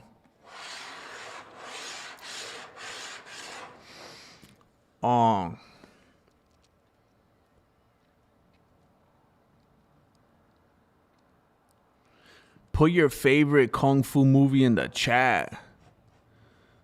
Oh, snap. I need to check out that one. GM never lost his groove. The whole world is on the internet now. Outside will be the new internet. Oh, snap. I hope so. People just don't want to be where everyone's at, you know. They get like everyone was on Facebook, and then their tias and their grandmas got on there, and then they're like chale. So now all the older people are getting on, and then everyone's gonna go chale. Everyone's gonna take off again. Thank you, Jericho Forerunner.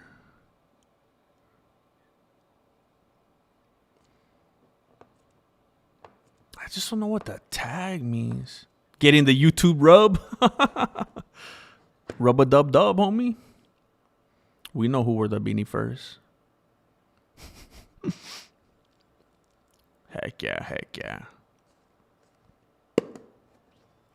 Yeah, stop shadow bans. I think they just saw me talking about MMA and I was wearing a beanie, and they were like, we know what that means.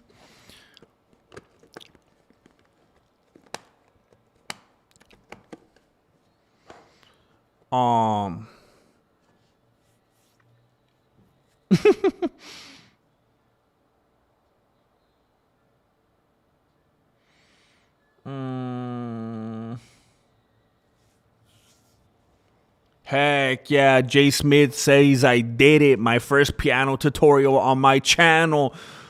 We're going to be wrapping up here pretty soon. Because I messed up. Like always, and I started this stream way too late. Doesn't mean I could stream for 4 hours just because I started late. Still got to wrap it up. Oh, well. So hopefully you guys are able to follow Jay Smith and scope out his piano tutorial. Show him some love. Give him some likey likes. Some clicky clicks. Dang, Angel Padilla.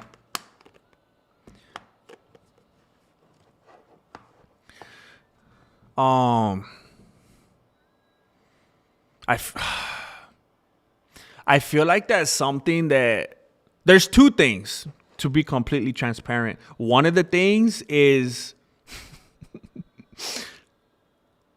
I don't know how I'm not saying like nothing. I don't want it to sound bad, but I don't know how Marilena would react to that because like us, coming together like the family and the meal and the preparing of the meal and having the meal, it's like kind of a thing. So if I'm off doing my own thing, she might be like, "Are you part of this family or what?" And I'm just making that up. It's not like something that's already happened. So I'm just saying, like, I kind of feel like she'd be like, "What the heck, man? Like, this is supposed to be a thing that we do as a family." But even beyond that, I feel like you kind of have to have a lot of money to be able to do something like that. Because you have to get so many. I remember when I was trying to be healthy and I was getting all these different ingredients of things to cook. And you know what is insane? And I don't know if somebody's here right now.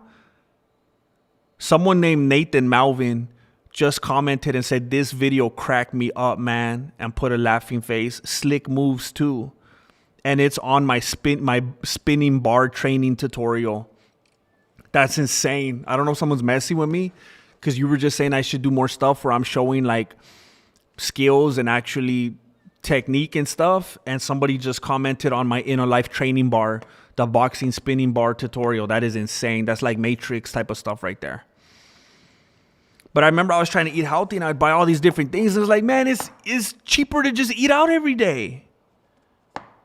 But I'm definitely intrigued, bro, because I know that would be. I wonder if I could do a plan that's like a lunch plan and then it doesn't affect dinner. I don't know. Maybe that's just going halfwaying it. I don't know if it would work like that.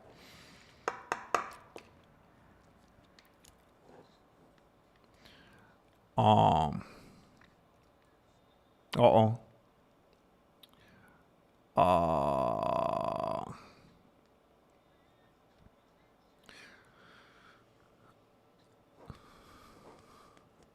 Oh, snap. I literally tried to gain weight and I can't. Why are you trying to make everybody feel bad in here, Randall? All right. Well, I feel okay. I don't want to be insensitive. Because if you're literally trying, I can't even understand that though. But if you're actually trying to gain weight and you can't, I bet that's frustrating.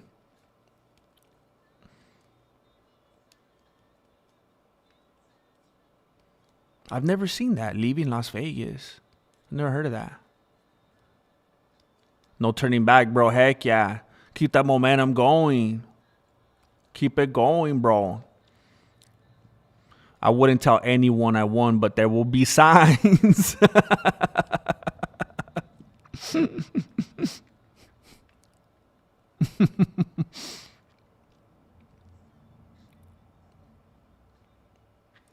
MMA Guru is killing it on YouTube. That fool makes thousands of dollars every stream.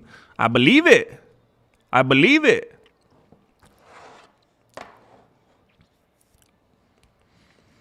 I'd be so good at being rich. No people who won and, and lost everything video for me.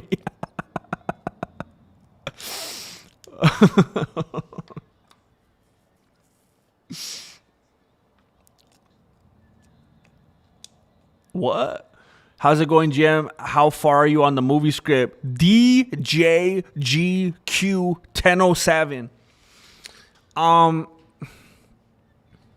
I feel like I've reworked it about 10 times at this point. And what I keep doing is I'm trying to write it in the most feasible way possible. So, because here's what I don't want to do, because I've done this before. I've probably written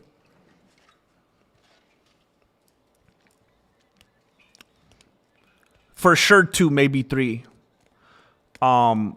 beginning to end movie scripts over the last decade or so. I'm not going to act like I do them every 6 months.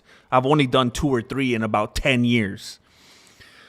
Because I was always trying to, I would really like to do a show, but movies seem easier. So when I finished those, it was like, okay, now what? Because I wrote things that I had no possible way whatsoever to shoot. Didn't have the resources, didn't have the people, Didn't have the locations, nothing. I finished scripts and I could just go like this. No way to shoot them. And the first versions I had of the movie script for this, they were things, because I was kind of talking with someone about it, kind of. I'm trying real hard not to involve anybody really in it, because once people get involved in it, they start trying to take ownership in this or that way, or, you know, I think you should do this, or, you know what, let's do that, and let's not do. And I'm like, nah. Write your own movie, bro. But my first versions of it were things I couldn't even shoot. And I had people telling me, you know what, do it like the best it could be, and we'll figure it out. And we'll get this person or that person involved, and you know, well, that never happened. So then I thought, I'm gonna write it, which I'm gonna choose to look at as a blessing in disguise. And that's what happened with this channel.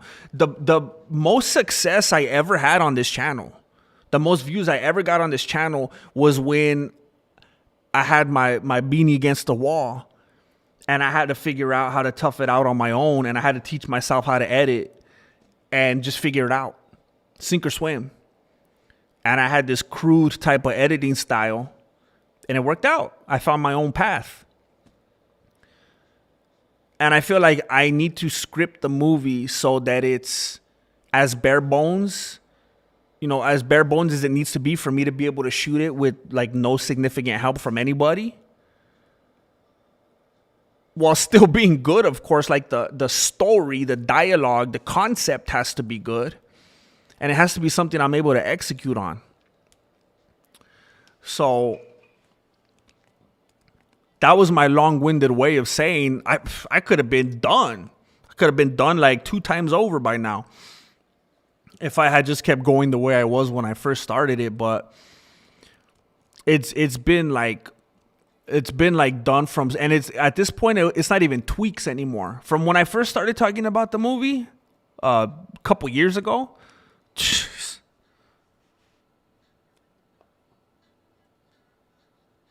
so depressing that it was a couple years ago now.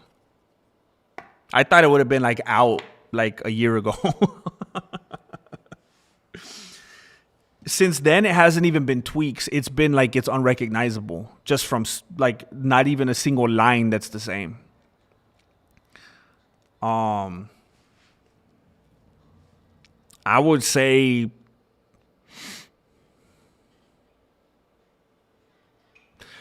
right now I'm not happy with the progress, DJ GQ.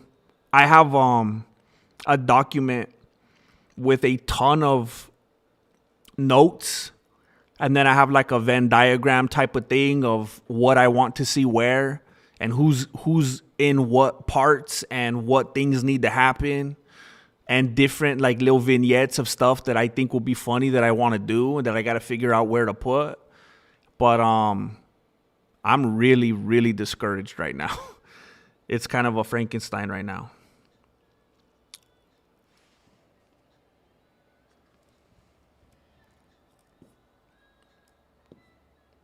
I don't like MMA Guru. He says things that my parents would kick me out if I said. And it's not, I'm not saying this to be a hater. I think that's intentional, because then you allow people to live vivaciously through you. That's why a lot of people like certain types of stand-up comics or certain TV shows or certain music, certain musicians or songs, because they're able to kind of get something out of their system or connect with something that they're not really able to channel or do on their own. So they hear it and they're like, oh snap, did I really hear that? And it's kind of like, it's exciting to people. It works. It's the same reason why people listened to Eminem back in the day.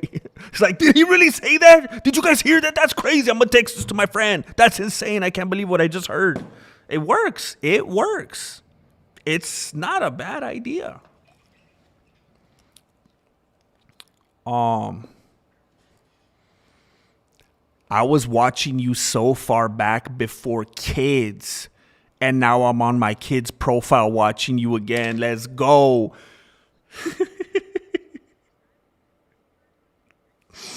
That is insane, bro. Before kids, now watching on the kid's profile, bro. Messing up the kid's algorithm, bro. I really appreciate that writing. That's amazing. I wish you much success in the fatherhood arc, bro. Heck yeah.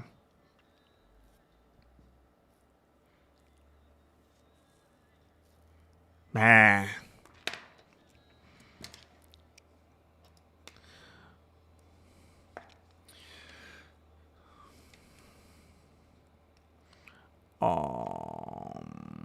Bum, bum, bum, bum, bum, bum, bum. Oh, thank you. Man, I got stupid behind again. People are barely telling me they could still hear me.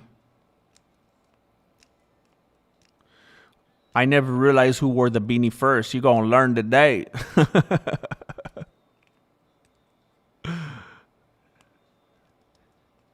It's kind of shocking to me that there's people that don't know. That's crazy, but I guess I mean, I got to come to terms with that.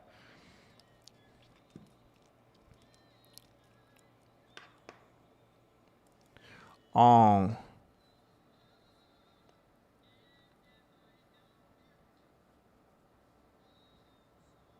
this is my last members only video.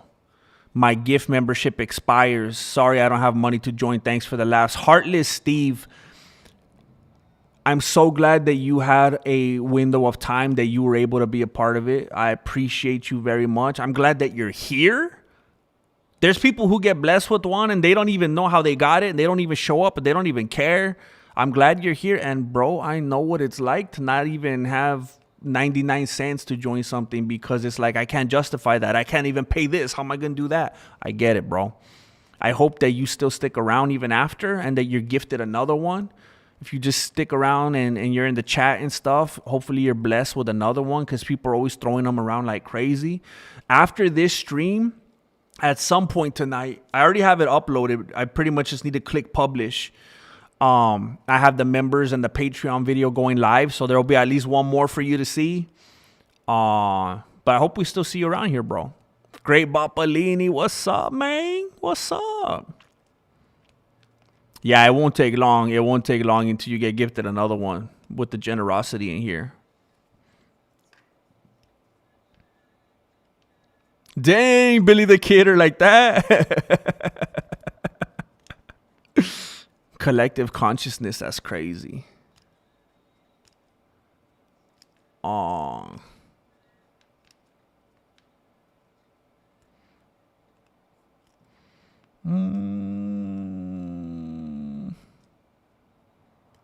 Heck yeah, Heartless Steve. I would never take you for a heartless individual.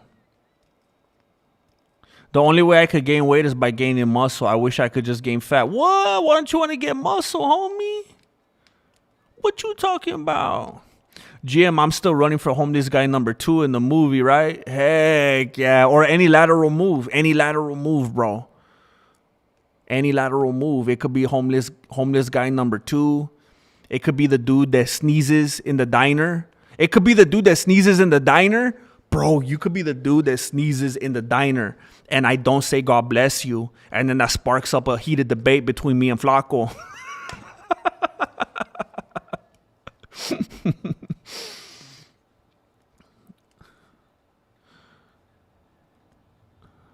Yeah, it does, show game. Heck yeah. I need them to stay far away. Lots of great movies took several years to complete. These modern junk ones just get, heck yeah, Billy the Kidder. I'm going to enjoy telling people, yeah, this film was in the works for about 13 years.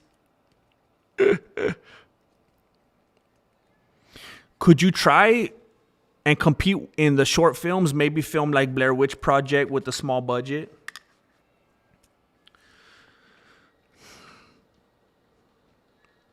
I might have to.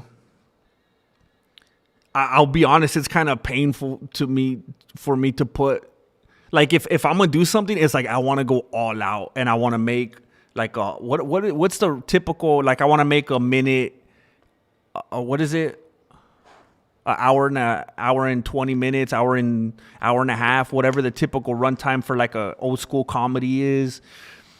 It's like I want to do the whole thing, and I feel like and maybe shortchanging it isn't the right way to put it, because that's how a lot of people make it, like you're saying. But I just feel like if I make a short film and anybody likes it, then I still got to go back and make the whole film again. Whereas if I just make it from the start and people see the value in it, then that could go somewhere. I don't know. But it definitely has to remain a possibility for me, DJ GQ, because I see what you're saying, and there's some definite success to that.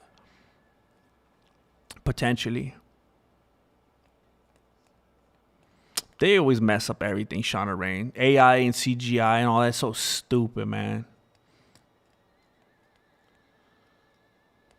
Nowadays, good movies only come from independent producers and directors who don't already have clout for real. The mainstream movies are garbage, bro. Garbage.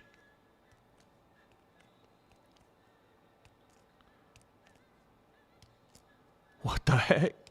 What the heck? Awfully hot coffee pot. What the heck?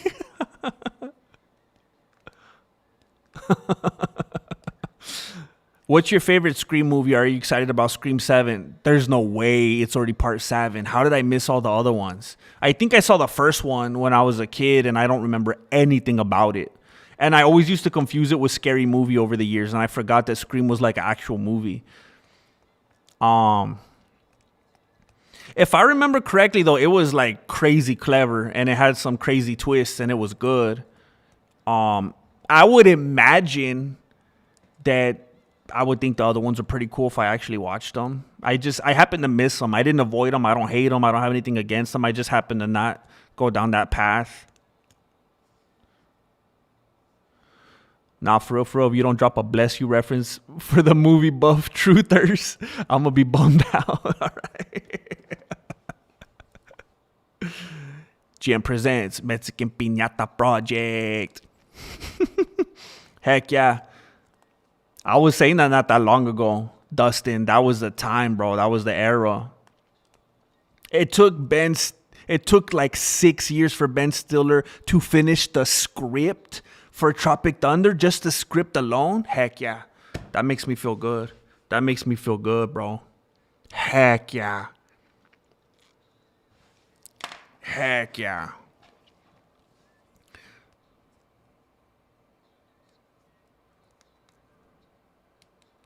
Shenchu? Shenchu?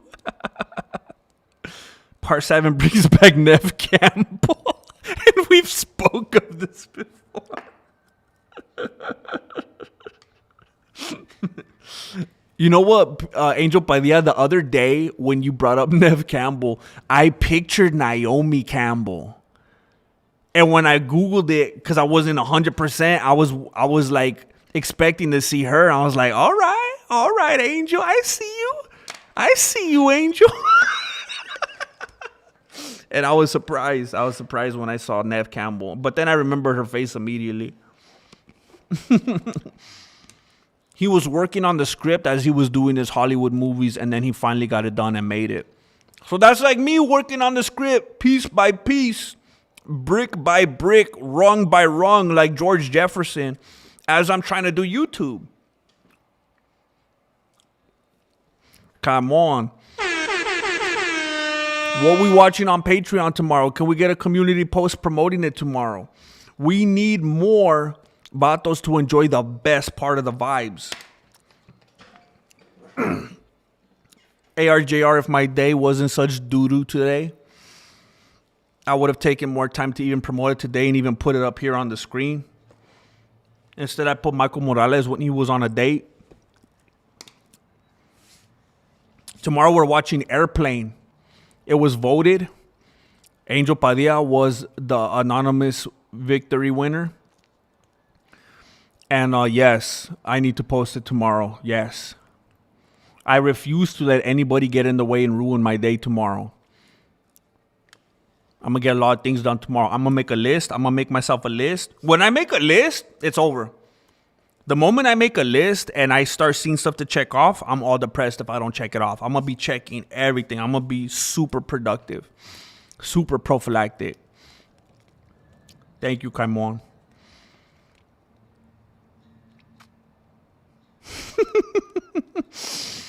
Yeah, Shauna Rain. Or even when you just see them like somebody falls and it's like a dummy or something like that. That was the best. 1987. Oh shoot. How does one watch said film? I'm already a member, but I'm technologically inept. Oh. Well, shoot, that's even longer then. So if everything goes exactly the way it's supposed to tomorrow, I'm probably gonna start.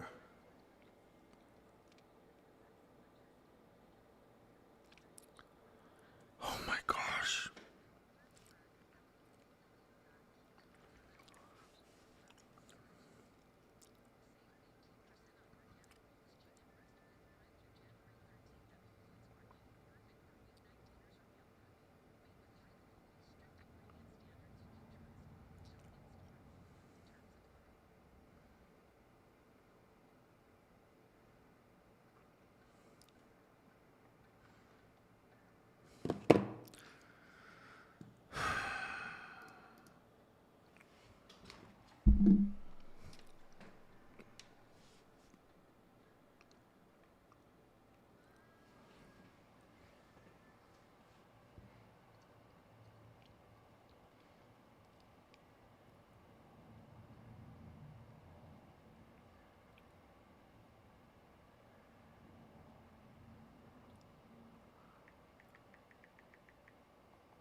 I guess she could come with her, period.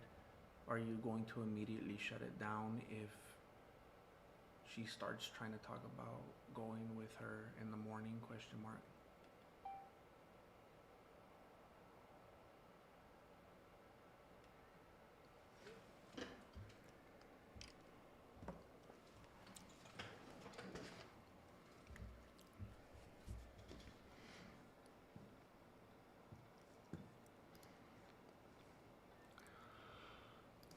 So, Billy the Kidder, it's if it okay, this is so dumb, man. I gotta tape like certain things on here. This is crazy. If everything goes right, the movie's gonna go live somewhere maybe about 5 o'clock. 5 o'clock PST. And all you should have to do is get on my Patreon homepage. Because if you're already a patron, you know what I should start doing? I'm glad this came up. I'm gonna shoot. Not everybody that's a Patreon is a member though. Shoot. I'm gonna try this tomorrow. Once I'm ready to go live on Patreon, I'm gonna take that link and I'm going to post it on the members tab. And I'm going to be like, hey, everyone that's a patron, here's the link. Just click on this and it'll take you there. And if there's someone that's not a patron and they're a member, and if they go there, it'll just not let them in.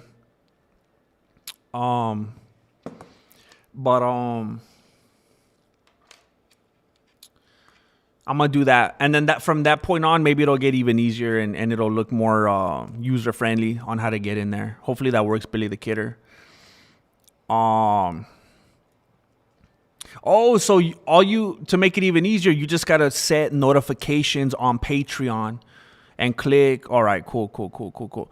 Heck yeah, Angel Padilla. I used to love that. That's funny, man. They ruined the charm of certain things. Who's the red guy? The red guy represents, he's the manifestation. That's the physical manifestation of the YouTube algorithm. He's taking a chancla to the face right here. See, it's all bloody. Can you see my mouse? I don't know if you guys can see when I move my mouse around on here. I know there's a setting that will either show it or not show it, and I don't remember which one I clicked on. And then here's Flaco with the nunchanclas right here, and his cutoff gi.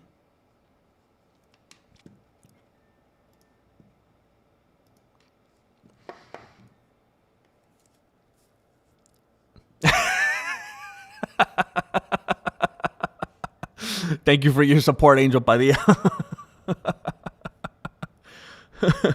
Y'all didn't know about ARJR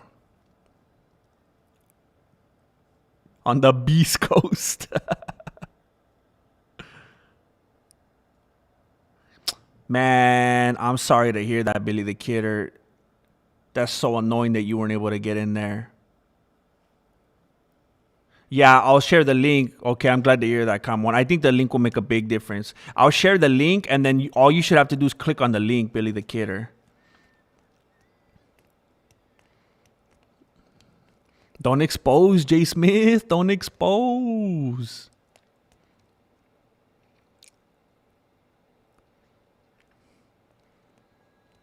Weekend at Bernie's. That was a trip when I was little, man. I was so confused. I think they were going to think that I was scared. No one wanted to tell me that that fool was dead.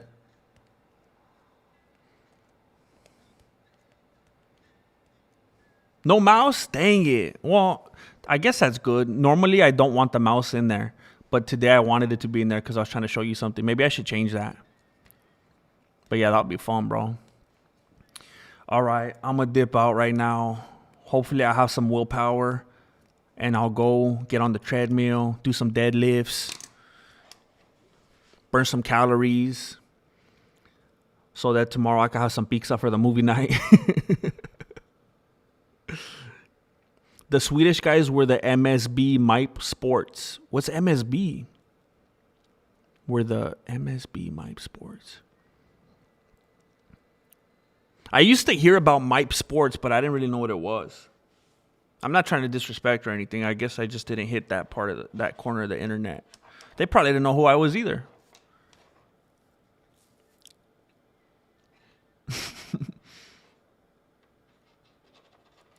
I'm going into work early tomorrow, so I can't miss movie night. It's going to be a whole different thing with Jane Caulfield. It's going to be a whole different experience. Heck yeah. And one more thing before I dip. One more thing I just saw come through right now. I just want to say thank you.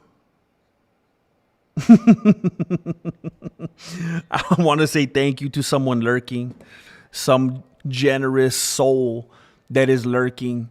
Just dropped 20 big ones in the PayPal, and they're trying to warn me that they could hear my jams in the background and they don't want me to get copyright claimed. And I appreciate that very much. And I have found that as long as I am very verbose, as long as I don't shut my fat mouth and I keep talking and I keep riffing and I don't leave the audio gaps large enough, then YouTube won't come after me for copyright claim because I'm talking right over the melody. So I'm trying to keep going. And I appreciate it. Thank you for supporting. You very generous individual. Thank you very much. Hopefully